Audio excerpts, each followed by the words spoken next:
ಸರ್ವಾತ್ಮಭೂತಮದ್ವೈತಂ ಶಾಂತಂ ಶಿವಮುಪಾಸ್ಮಹೇ.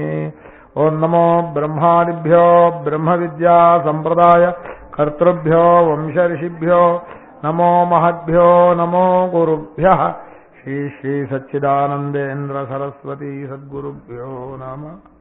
ಶ್ರೀಮಚ್ಛಂಕರ ಭಗವತ್ ಪೂಜ್ಯಪಾದ ಸದ್ಗುರುಭ್ಯೋ ನಮಃ. ತತ್ವಜಿಜ್ಞಾಸುಗಳಲ್ಲಿ ಪ್ರಾರ್ಥನೆ. ಪಂಚಾಹ ಪ್ರಕ್ರಿಯೆಯ ಇಂದಿನ ವಿಷಯ ಪಂಚಕೋಶ ಪ್ರಕ್ರಿಯೆ. ಎಲ್ಲ ಪ್ರಕ್ರಿಯೆಗಳು ವಿದ್ಯಾ ಪ್ರಕ್ರಿಯೆ ಜೊತೆಯಲ್ಲಿ ಅದರ ವಿವರಣೆಗೋಸ್ಕರ ಅವಿದ್ಯಾ ನಿವೃತ್ತಿಗೋಸ್ಕರವಾಗಿ ವಿದ್ಯೆಯನ್ನು ಪಡೆಯುವುದಕ್ಕೋಸ್ಕರ ಪ್ರಕ್ರಿಯಾ ಚಿಂತನೆ. ತದ್ವಿವೇಕೇನ ಚ ವಸ್ತು ಸ್ವರೂಪಾವಧಾರಣಂ. ಆ ಆತ್ಮಾನಾತ್ಮ ವಿವೇಕ ಬಂದು ಒಳ್ಳೆಯ ಆತ್ಮನಲ್ಲೇ ಆತ್ಮಬುದ್ಧಿ ತಾನೋ ಎಂಬ ಒಂದು ತಿಳುವಳಿಕೆ, ಅನುಭವ ರೂಪವಾದ ತಿಳುವಳಿಕೆ ಬಂದ್ರೆ ಅದು ನಿಶ್ಚಯವಾಯಿತು, ವಿದ್ಯೆ ಬಂತು, ಅವಿದ್ಯೆ ಹೋಯಿತು ಅಂತ. ಇಲ್ಲಿ ಒಂದು ಪ್ರಕ್ರಿಯೆಯನ್ನು ಹೇಳುವಾಗ ನಾವು ಏನು ಮಾಡ್ತೀವಿ ಅಂದ್ರೆ, ಕಲ್ಪಿತವಾದ ಭೇದಗಳನ್ನು ಇಟ್ಕೊಂಡೇ ವಿದ್ಯೆಯನ್ನಿಟ್ಕೊಂಡೇ ಪ್ರಕ್ರಿಯೆ ಹೇಳ್ಬೇಕು ತಾನೆ. ಕಲ್ಪಿತವಾದ ಭೇದವನ್ನು ಇಟ್ಕೊಂಡೇ ಪ್ರಕ್ರಿಯೆಯನ್ನು ಹೇಳ್ತಾ ಹೋಗ್ತೀವಿ. ಅದನ್ನ ಎಷ್ಟೇ ಪ್ರಕ್ರಿಯೆಯನ್ನು ಹೇಳಿದ್ರು ಕೆಲವು ಪ್ರಶ್ನೆಗಳು ಉಳಿದುಕೊಂಡೇ ಬಿಡುತ್ತೆ. ಈಗ ವಿವೇಕದಿಂದ ಪ್ರೇಮ, ಪ್ರೇಮದಿಂದ ವಿವೇಕ. ಈಗ ಪ್ರೇಮವಿದ್ದವನು ವಿವೇಕವನ್ನು ಮಾಡೋಕ್ ಪ್ರವೃತ್ತಿ ಆಗ್ತಾನೆ, ವಿವೇಕ ಇದ್ದವನು ಸರಿಯಾದ ಪ್ರೇಮವನ್ನ ಪಡ್ಕೊಳ್ತಾನೆ. ಪ್ರೇಮವಿದೆ, ವಿವೇಕವಿಲ್ಲ ಅಂದ್ರೆ ಮೋಹ ಅನ್ನಿಸ್ಕೊಳ್ಳುತ್ತೆ. ವಿವೇಕವಿದೆ, ಪ್ರೇಮವಿಲ್ಲ ಅಂದ್ರೆ ಒಣ ತರ್ಕ ಅನ್ನಿಸ್ಕೊಳ್ಳುತ್ತೆ. ಆದ್ರಿಂದ ಸಾಕ್ಷಿಯಲ್ಲಿ ತಾನೆಂಬ ಪ್ರೇಮವೂ ವಿವೇಕವಾದ ಅವನೇ ಇದೆಲ್ಲ ಅನ್ನುವಂತಹ ಜ್ಞಾನವೂ ಎರಡೂ ಸೇರಿರದೆ. ಆದ್ರಿಂದ ಆತ್ಮರೂಪವಾದ ಜ್ಞಾನ ಆತ್ಮಜ್ಞಾನ. ಸಾಕ್ಷಿಯಲ್ಲಿ ಯಾವ ರೂಪವಾದ ಜ್ಞಾನ? ಆತ್ಮನಲ್ಲೂ, ನಮ್ಮ ಆತ್ಮ ಅಂದ್ರೆ ಸ್ವರೂಪ ಅಂತ ಅರ್ಥ. ಸ್ವರೂಪದಲ್ಲೂ ತಾನು ಅನ್ನುವಂತಹ ಜ್ಞಾನ ಬರಬೇಕೆ ಹೊರತು ಇದೂ ಜ್ಞಾನ ಬರೋಲ್ಲ. ಇದೂ ಜ್ಞಾನಕ್ಕೆ ತರ್ಕ ಮಾಡಿದರೆ ಒಣ ತರ್ಕ ಆಗ್ಬಿಡತ್ತೆ. ಕೇಳೋರಿಗೂ ಕಷ್ಟ, ಹೇಳೋರಿಗೂ ಕಷ್ಟ. ಈಗ ಇದೇ ಪರಮಾರ್ಥವನ್ನೇ, ಪರಮಾತ್ಮನನ್ನೇ ವಿವೇಕದಿಂದ ಪಂಚಕೋಶ ಅನ್ನುವಂತಹ ಪ್ರಕ್ರಿಯೆ ಕೊಂಡು ನಾವು ವಿಚಾರ ಮಾಡಿ ಆ ಪರಮ ಸ್ವರೂಪ, ಪರಮ ಸತ್ಯ ಅಂತ ಹೇಳ್ತಿರೋ, ಪರಮ ಸಾಕ್ಷಿ, ಪರಮಾರ್ಥ, ಸಾಕ್ಷಿ ಶಬ್ದಗಳು ಬೇರೆ ಬೇರೆ. ಶಬ್ದವನ್ನು ಉಪಯೋಗಿಸಿದಾಗಲೆಲ್ಲ ಅಧ್ಯಾರೋಪ ಇದೆ ಅನ್ನೋದು ಒಪ್ಕೊಂಡ್ಬಿಡ್ತೀವಿ, ಯಾಕಂದ್ರೆ ಶಬ್ದ ಶಕ್ತಿ ಇಲ್ಲ ಅಂತ. ಅದನ್ನು ಒಂದು ದಿವಸ ಎಲ್ಲ ಶಬ್ದಗಳು ಹಾಗೆ ಅಧ್ಯಾರೋಪ ಮಾಡಿ ಹಾಗೆ ಅಪವಾದ ಮಾಡುತ್ತೆ ಅನ್ನೋದು ಒಂದು ದಿವಸದ ಪ್ರವಚನ ಆಗತ್ತೆ. ಈಗ ಏನು ಅಂದ್ರೆ ಪಂಚಕೋಶಗಳನ್ನ ಇಟ್ಕೊಂಡಿದ್ದೀವಿ. ಈ ಪಂಚಕೋಶಗಳು ಅವಿದ್ಯಾ ಕಲ್ಪಿತ ಅನ್ನೋದನ್ನ ಮತ್ತೆ ಹೇಳಬೇಕಾಗಿಲ್ಲ. ಅಂದ್ರೆ ಅವಿದ್ಯೆಯನ್ನು ಮುಂದಿಟ್ಟುಕೊಂಡೇ ಉಪದೇಶ. ಯಾವ ಯಾವ ಪ್ರಮಾಣ ವ್ಯವಹಾರವಿದೆ ಎಲ್ಲವೂ ಕೂಡ ಅಧ್ಯಾಸವನ್ನ ಅವಿದ್ಯೆಯನ್ನು ಇಟ್ಕೊಂಡೇ ಹೊರಟಿರೋದ್ರಿಂದ ಈ ಪಂಚಕೋಶಗಳು ಅವಿದ್ಯಾ ಕಲ್ಪಿತಗಳೇನಾದ್ರೂ ಸಂದೇಹ ಇಲ್ಲ. ಅದನ್ನು ಪ್ರತಿಜ್ಞಾವಾಕ್ಯಲ್ಲಿ ಹೇಳ್ಬಿಡ್ತೇನೆ.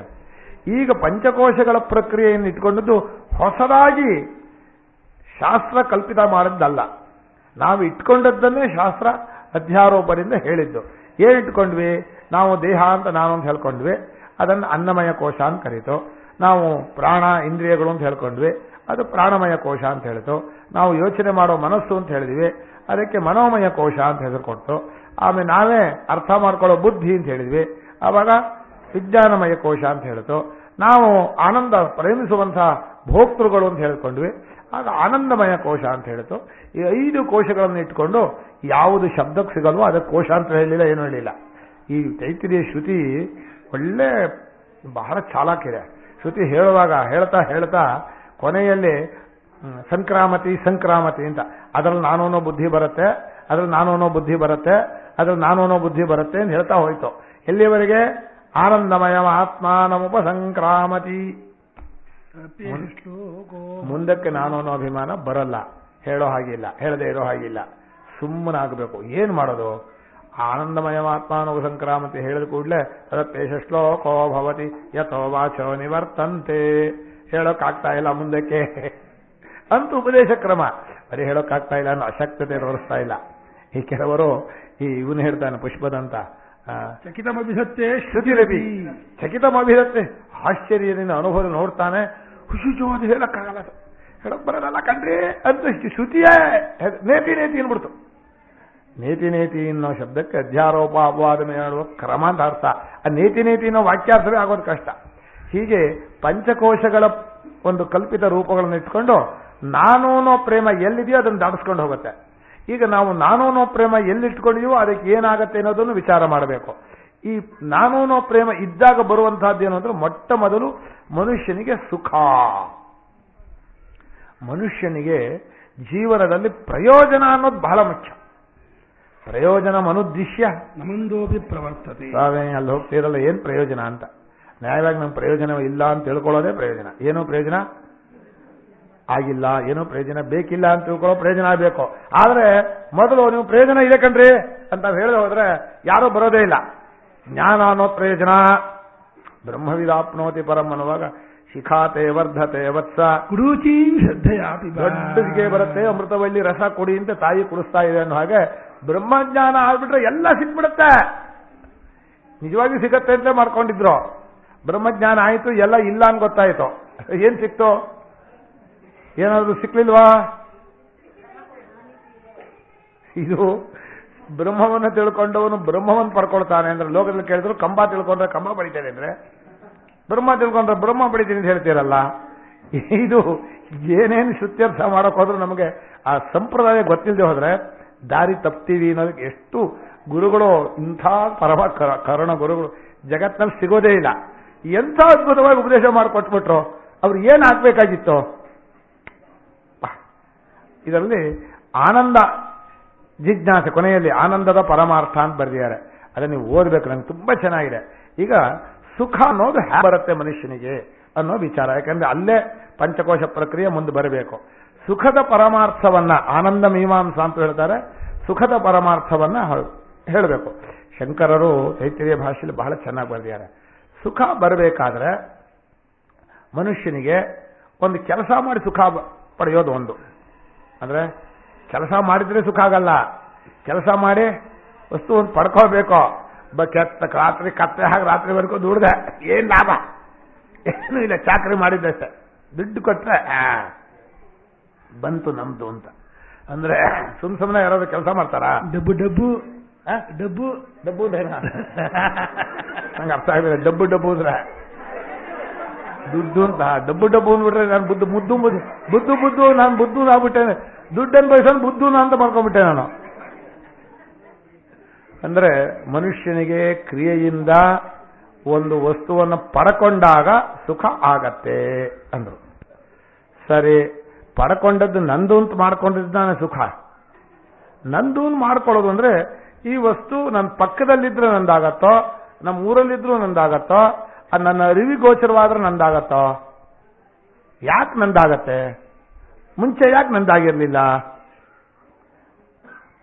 ಇದು ಒಂದು ಪ್ರಶ್ನೆ ಹಾಗೆ ಉಳ್ಕೊಳ್ಳುತ್ತೆ. ಇದರ ಉತ್ತರ ನೀವೇ ವಿಚಾರ ಮಾಡಿ ತಿಳ್ಕೋಬೇಕು. ನಾನು ಇದು ವ್ಯಾವಹಾರಿಕ ಅಂಶವಾದನ್ನ ಹೆಚ್ಚು ಬೆಳೆಸೋಲ್ಲ. ಇಲ್ಲಿ ಏನಾಗಿದೆ ಅಂದ್ರೆ ವಸ್ತುವಿಂದ ಸುಖ ಸಿಗತ್ತೆ ಅಂತ ನಾವು ಮಾಡ್ಕೊಂಡಿದೀವಿ. ಈ ವಸ್ತು ನಂದಾದ್ ಕೊಡಿ, ವಸ್ತುವಿಂದ ಸುಖೋದಾದ್ರೆ ಎಲ್ಲಾ ವಸ್ತುನೂ ಸುಖ ಕೊಡಬೇಕಾಗಿತ್ತು. ಎಲ್ಲಾ ವಸ್ತುವು ಸುಖ ಕೊಡ್ತಾ ಇಲ್ಲ. ಕೆಲವು ವಸ್ತು ಸುಖ ಕೊಡುತ್ತೆ. ಯಾವ ವಸ್ತು ಸುಖ ಕೊಡುತ್ತೆ? ಪ್ರಿಯವಾದ ವಸ್ತು. ಅಲ್ಲಿ ಪ್ರಿಯವಾದ ಮೇಲೆ ನಂದಾಯ್ತೋ, ನಂದಾದ್ರಿಂದ ಪ್ರಿಯವಾಯ್ತೋ ಗೊತ್ತಾಗಲ್ಲ. ನಮ್ಮವರಾಗಿರೋನು ಚೆನ್ನಾಗಿದ್ದಾರೋ, ಚೆನ್ನಾಗಿರೋ ನಮ್ಮವರಾಗಿದ್ದಾರಾ? ಇತಿವೇತ್ತಿ ನ ಜಾನಾತಿ ತತ್ಪ್ರಿಯಂ ಯತ್ಕರೋತಿ ಸಾ ಅಂತ ಒಬ್ರು ಹೇಳಿದ್ರಂತೆ. ಒಬ್ಬ ಮದುವೆ ಆದವನು ಹೊಸದಾಗಿ ನನ್ನ ಮನೆಯವರು ನಾನು ಇಷ್ಟವಾದ್ದನ್ನೇ ಮಾಡ್ತಾರೆ. ಇವ್ ದಿವಸ ಏನು ಉಪ್ಪಿಟ್ಟು ಬೇಕು ಅಂತ ಅನ್ಸಿದ್ದು ಉಪ್ಪಿಟ್ಟೆ ಮಾಡಿದ್ರು, ರೊಟ್ಟಿ ಬೇಕು ಅನ್ಸಿದ್ದು ರೊಟ್ಟಿನೇ ಮಾಡಿದ್ರು ಅಂತ ಅನ್ಕೊಂಡು ಹೋಗ್ತಾ ಇದ್ದ. ಆದ್ರೆ ನಿಜವಾಗಿ ಅವನಿಗೆ ಗೊತ್ತಿಲ್ಲ, ಅವಳು ಮಾಡಿದ್ದಲ್ಲ ಅವನಿಗೆ ಇಷ್ಟವಾಗ್ತಾ ಇದೆ. ಇತಿವೇತ್ತಿ ನ ಜಾನಾತಿ ತತ್ಪ್ರಿಯಂ ಯತ್ ಕರೋತಿ ಸಾ. ಅವಳು ಮಾಡಿದ್ದೆಲ್ಲ ಅವನಿಗೆ ಪ್ರಿಯವಾಗೋದ್ರಿಂದ ಪ್ರಿಯವಾದ್ದನ್ನೇ ಮಾಡ್ತಾ ಇದ್ದಾನೆ, ಪ್ರಿಯವಾದ್ದನ್ನೇ ಮಾಡ್ತಾನೆ ಅಂತ ಮೆಚ್ಚಿದವನಿಗೆ ಯಾವ್ದು ಸುಖ? ಮರಣನೇ ಸುಖ ಅನ್ನರಲ್ಲ. ಹಾಗೆ ಎಷ್ಟು ಅದ್ಭುತವಾಗಿದೆ ಅಂದ್ರೆ ಭಗವಂತನ ಲೀಲೆಯಲ್ಲಿ ಆ ಸುಖವನ್ನು ಹೇಗೆ ಕೊಟ್ಟ, ಪ್ರಿಯತ್ವವನ್ನ ಉಂಟು ಮಾಡಿದ್ನಲ್ಲ. ಪ್ರಿಯವಾಯಿತು ಕೆಲವು ವಸ್ತುಗಳು ಪ್ರಿಯವಾಗಲಿಲ್ಲ. ಯಾಕೆ ನಾವು ಪ್ರಶ್ನೆ ಮಾಡಿದ್ರೆ ಜೀವನದಲ್ಲಿ ನನ್ಗಿದು ಬೇಕಾಯ್ತು ಅಂತ, ಯಾಕೆ ಬೇಕಾಯ್ತು ಅಂತ ಅನಿಸ್ತಾ?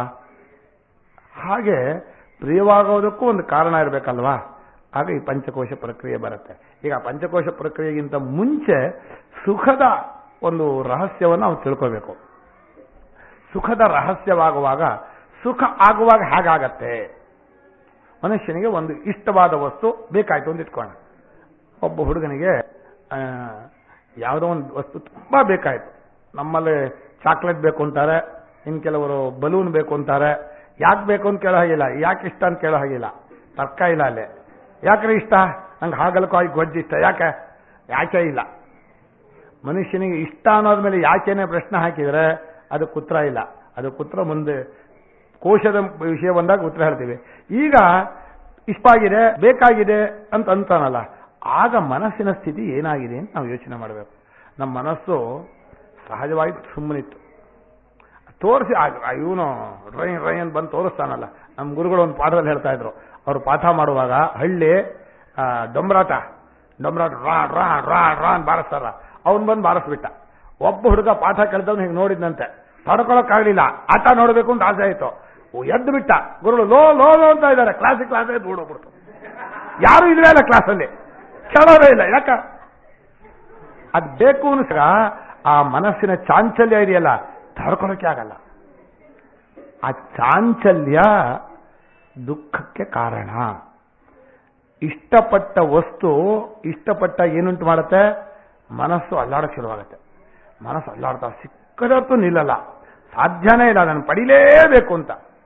ಅದು ಪಡಿಲೇಬೇಕು ಅನ್ನೋಕೆ ಇವನ ಪ್ರೀತಿಯನ್ನೇ ಅಲ್ಲಿ ಬೆಳೆದಿರೋದು. ಅಲ್ಲೇನು ಪ್ರೀತಿ ಇರೋಲ್ಲ. ಈಗ ಒಂದು ಜಿಲೇಬಿ ಇಷ್ಟವಾಯಿತು ಅಂದ್ರೆ ಎಷ್ಟೊತ್ತು ಇಷ್ಟವಾಗತ್ತೆ? ಒಂದು ತಿನ್ನೋದು, ಎರಡು ತಿನ್ನೋದು. ಹೆಚ್ಚು ತಿಂದ್ರೆ ವಾಂತಿ ಆಗತ್ತೆ ಅಷ್ಟೇ. ಆದ್ರೆ ಇಷ್ಟವಾದ ವಸ್ತು ಇವನ ತನ್ನ ಕಲಾಯವನ್ನು ಇಷ್ಟ ಅಂತ ಮಾಡ್ಕೊಂಡ.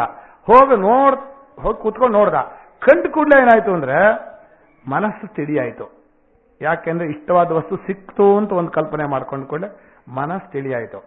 ತಿಳಿಯಾದಾಗ ಒಳಗಿನಿಂದ ಆನಂದ ಬಂತು. ಆನಂದ ಎಲ್ಲಿಂದ ಬಂತು? ಆದ್ರೆ ಇವನು ಬಂದ ಎಲ್ಲಿಂದ ಅಂತ ತಿಳ್ಕೊಂಡ? ಅದರಿಂದ ಅಂತ ತಿಳ್ಕೊಂಡ. ಇದು ಸುಖ ಅನುಭವದ ಕ್ಷಣ ಮನುಷ್ಯನಿಗೆ. ಇದು ಒಂದು ರೀತಿ ಕಾಮಸುಖ. ಎಚ್ಚ ಕಾಮಸುಖಂ ಲೋಕೆ ಎಚ್ಚ ದಿವ್ಯಂ ಮಹತ್ ಸುಖಂ ಕೃಷ್ಣಾಕ್ಷಯ ಸುಖಸ್ಯೈತೆ ಶ್ರೋತ್ರಿಯಸ್ಯ ಚ ಅಕಾಮಹತಸ್ಯ.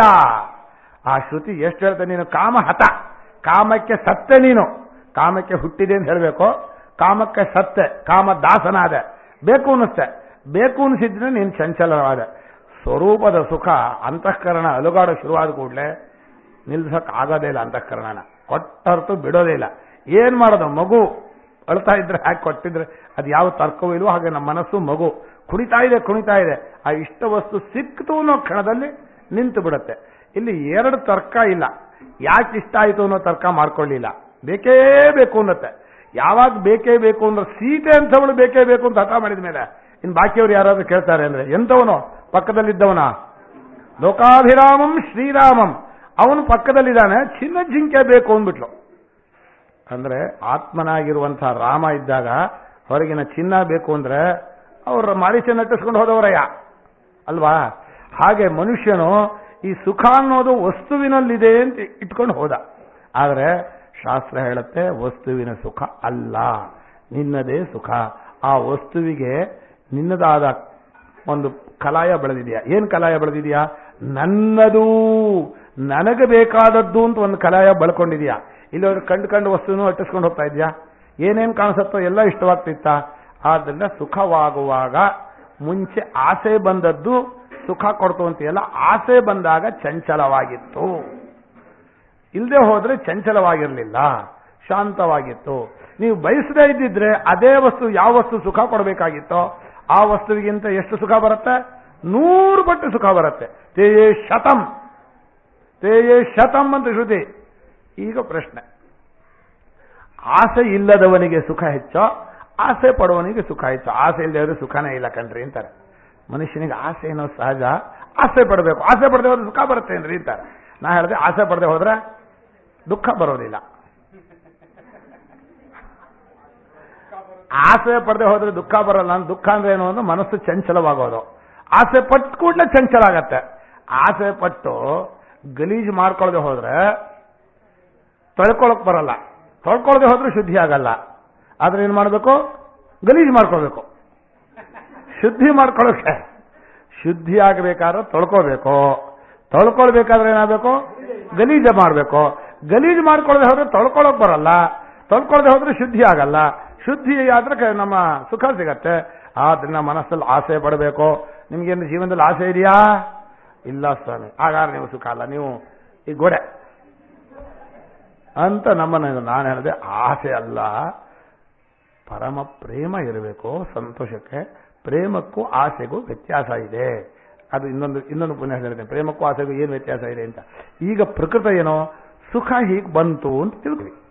ಈ ಸುಖ ತನ್ನೊಳಗಿಂದ ಬಂದ್ರು ಹೊರಗಿನಿಂದ ಬಂತು ಅಂತ ತಿಳ್ಕೊಂಡು ಕೂಡಲೇ ಅವನೇನು ಮಾಡ್ತಾನೆ, ಆ ಕ್ಷಣದಲ್ಲಿ ನೋಡಿರ್ತಾನಲ್ಲ ಮತ್ತೆ ಬಯಸ್ತಾನೆ.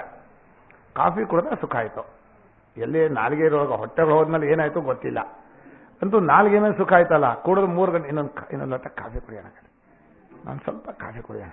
ಅದು ಎಷ್ಟು ದಿವಸ ಕಾಫಿ ಕುಡಿದ್ವ, ಅದು ಎಷ್ಟಾಯ್ತೋ, ಏನು ಸುಖ ಪಟ್ಟದ್ದು. ಅದು ಒಂಥರ ಕೊನೆಗೆ ಏನಾಗುತ್ತೆ ಅಂದ್ರೆ ಅಡಿಟ್ ಅಂತೀವಲ್ಲ, ಅಡಿಟ್ ಅನ್ನೋ ಶಬ್ದಕ್ಕೇನ ದಾಸನಾಗೋದು. ಇವನು ಪಾಪ ಅದನ್ನು ಹಿಡ್ಕೊಳಕ್ ಹೋದ, ಅದೇ ಹಿಡ್ಕೊಂಡ್ಬಿಡ್ತು, ಬಿಡೋದೇ ಇಲ್ಲ.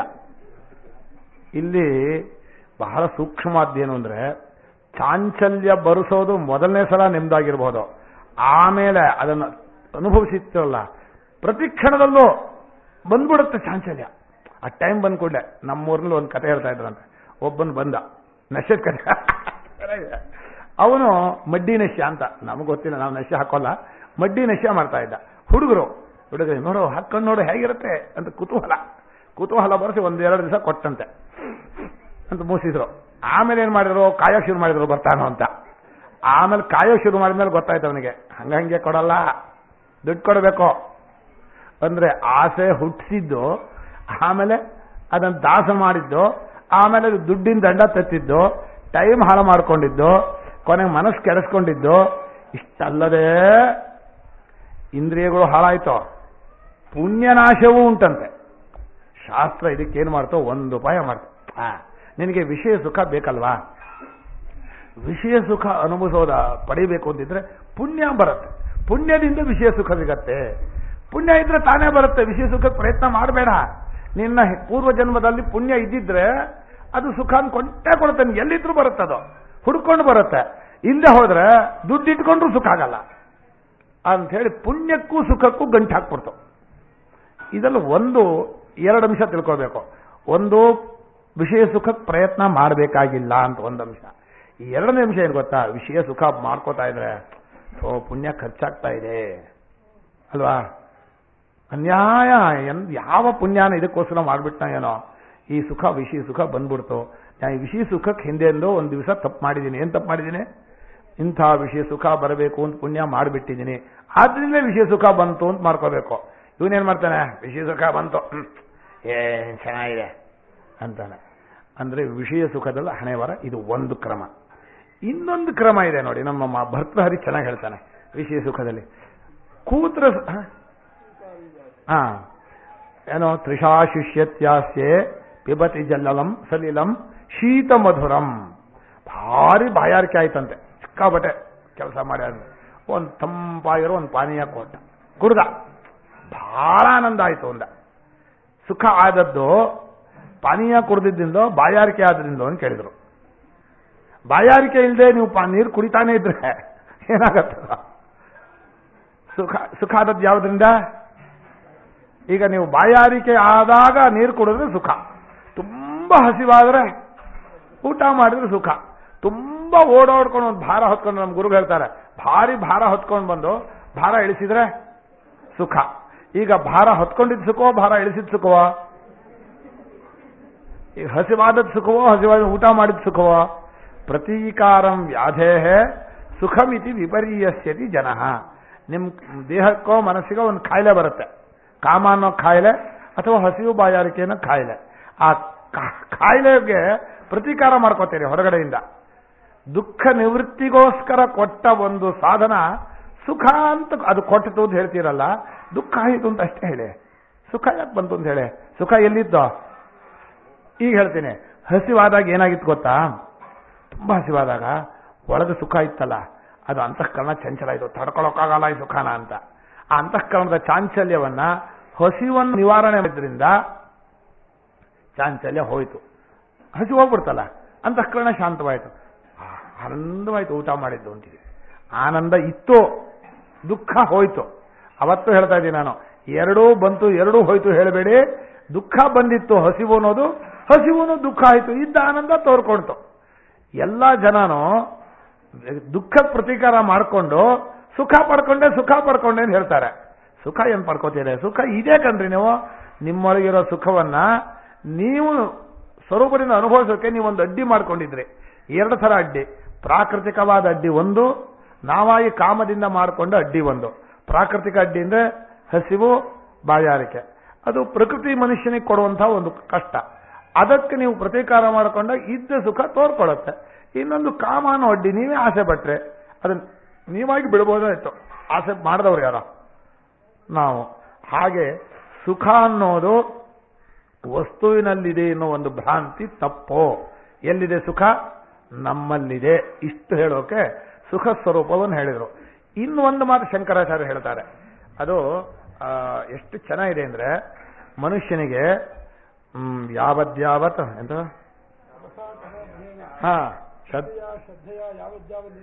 ಅಬದ್ಧತೆ ತಾವತ್ತಾವತ್ ವಿಪುಲೀಭವತಿ ಅಂತ ಶಂಕರಾಚಾರ್ಯರ ವಾಕ್ಯ ಇದೆಯಲ್ಲ. ನೀವು ಒಳ್ಳೆ ಸಾಧನ ಮಾಡ್ತಾ ನಿಂತ್ಕೊಳ್ಳಿ, ಭಜನೆ ಮಾಡ್ತಾ ಇದ್ದೀರಿ, ಒಳ್ಳೆ ಪೂಜೆ ಮಾಡ್ತಾ ಇದ್ದೀರಿ, ಭಕ್ತಿಯಿಂದ ಮಾಡ್ತಾ ಇದ್ದೀರಿ. ಆ ಭಕ್ತಿ ಭಾವನೆಗಳು ಮನಸ್ಸನ್ನು ಶಾಂತವಾಗಿ ಮಾಡುತ್ತೆ. ಒಳಗಿನಿಂದ ಆನಂದ ವ್ಯಕ್ತವಾಗತ್ತೆ. ಅಲ್ಲಿ ಭಕ್ತಿ ಬೇಕಾ ಬೇಡ ಅನ್ನೋ ವಿಷಯ ಬೇರೆ. ಯಾವಾಗ ಸಾಧನವನ್ನು ಮಾಡ್ತಾನೆ, ಬ್ರಹ್ಮಚರ್ಯ, ಶ್ರದ್ಧಾ, ತಪಸ್ಸು, ಆ ಏಕಾಗ್ರತೆ, ಧ್ಯಾನ, ಆ ಒಳಗಿನಿಂದ ಒಂದು ಆನಂದ ಬರುತ್ತಲ್ಲ, ಅದು ಅಂತಃಕರಣದಲ್ಲಿ ಮಿಂಚಕ್ಕೆ ಶುರುವಾಗತ್ತೆ. ಅಲ್ಲಿ ವಸ್ತುವೇ ಇಲ್ಲ, ವಸ್ತುವಿಲ್ಲದ ಸುಖ. ಈಗ ಇನ್ನೊಂದು ಪ್ರಶ್ನೆ ಹೇಳ್ತೇನೆ. ಸುಖ ಅನ್ನೋದು ವಸ್ತುವಿನಲ್ಲಿಲ್ಲ. ವಸ್ತುವನ್ನು ನಾವು ಕಲ್ಪನೆ ಮಾಡಿಕೊಂಡು ನಮ್ಮದೂ ಮಾಡಿಕೊಂಡು ನೀವು ಸುಖ ಪಡೋದಾದ್ರೆ, ಆ ಕಲ್ಪನೆಗೆ ನಿಮಗೆ ಸ್ವಾತಂತ್ರ್ಯ ಇರೋದಾದ್ರೆ, ಸುಮ್ಮನೆ ಕೂತ್ಕೊಂಡು ಕಲ್ಪನೆ ಎಲ್ಲ ಆಯ್ತು ಅಂತ ಯಾಕೆ ನೀವು ಸುಖ ಪಡಲ್ಲ? ಯಾಕೆ ವಸ್ತು ಪಡ್ಕೊಳಕ್ ಹೋಗ್ತೀರಿ? ಖರ್ಚು ಯಾಕೆ ಮಾಡ್ಕೋತೀರಿ? ಇಷ್ಟು ಮನೆ ನಂದಾಯ್ತು ಅಂತ ಹೇಳಿ ಮನೆ ಕಟ್ಟೋಕೆ ಹೋಗಿ ಸಾಲ ಮಾಡ್ಕೊಂಡು ಒದ್ದಾಡೋಕ್ಕಿಂತ ಮನೆ ಅಂದ್ರೆ ಆಕಾಶ. ಆಕಾಶ ಇಲ್ಲಿ ನೀವು ಇದ್ದಿರ್ತಲ್ಲ, ಮಾಡ್ಕೊಳ್ಳಿ, ಇಡೀ ಆಕಾಶನೇ ನಮ್ದು ಮಾಡ್ಕೊಳ್ಳಿ. ಇಷ್ಟು ಆಕಾಶನ ಮಾಡ್ಕೊಳ್ಳೋಕೆ ಹೋಗಿ ಅದೇ ಜಾಗ ಬೇಕು. ಯಾವುದು ಬೆಂಗಳೂರಲ್ಲಿ ಹೇಳ್ತಿರಲ್ಲ, ಎಂತದ ಯಾವುದೋ ಒಂದು ಮಲ್ಲೇಶ್ವರಂ, ಅಲ್ಲೇ ಬೇಕು ನಮಗೆ. ಏನು ಅಲ್ಲಿ ಆಕಾಶ ಮಾತ್ರ, ಇದು ಆಕಾಶ ಅಲ್ವಾ? ಏನು ಅಲ್ಲಿ ಆಕಾಶಕ್ಕೂ ಇಲ್ಲಿ ಆಕಾಶಕ್ಕೂ ಏನು ವ್ಯತ್ಯಾಸ? ಅಲ್ಲಿ ಚದರಡಿಗೆ ಎಷ್ಟು ಗೊತ್ತಾ? 10,000 ರೂಪಾಯಿ. ಮುಗಿದೋಯ್ತು ಕಥೆ ನಮ್ದು. ನಾನು ಆ ಜಾಗಕ್ಕೆ ಹೇಳ್ತಾ ಇಲ್ಲ. ನಮ್ಮ ಆಗ್ರಹ ಸುಖ ಪಡ್ಕೊಳ್ಳೋಕ್ಕೋಸ್ಕರ ಪಡ್ಕೋಬೇಕು ಅನ್ನೋ ವಸ್ತು ಇಲ್ಲ ಅಂದ್ರೆ ಕಲ್ಪನೆಯಲ್ಲಿ ಸುಖ ಆದ್ರೆ ಬೆಂಗಳೂರಿನ ಆಕಾಶನೂ ನಂದೇ ಕಣ್ರಿ, ಈ ಆಕಾಶವೂ ನಂದೆ. ಅಯ್ಯೋ, ನಾನು ಆಕಾಶ ಬಹಳ ದೊಡ್ಡದು. ಸಣ್ಣ ಸಣ್ಣ ಆಕಾಶ ಅಲ್ಲ. ನಮ್ಮನೆ ಎಷ್ಟು ದೊಡ್ಡದು?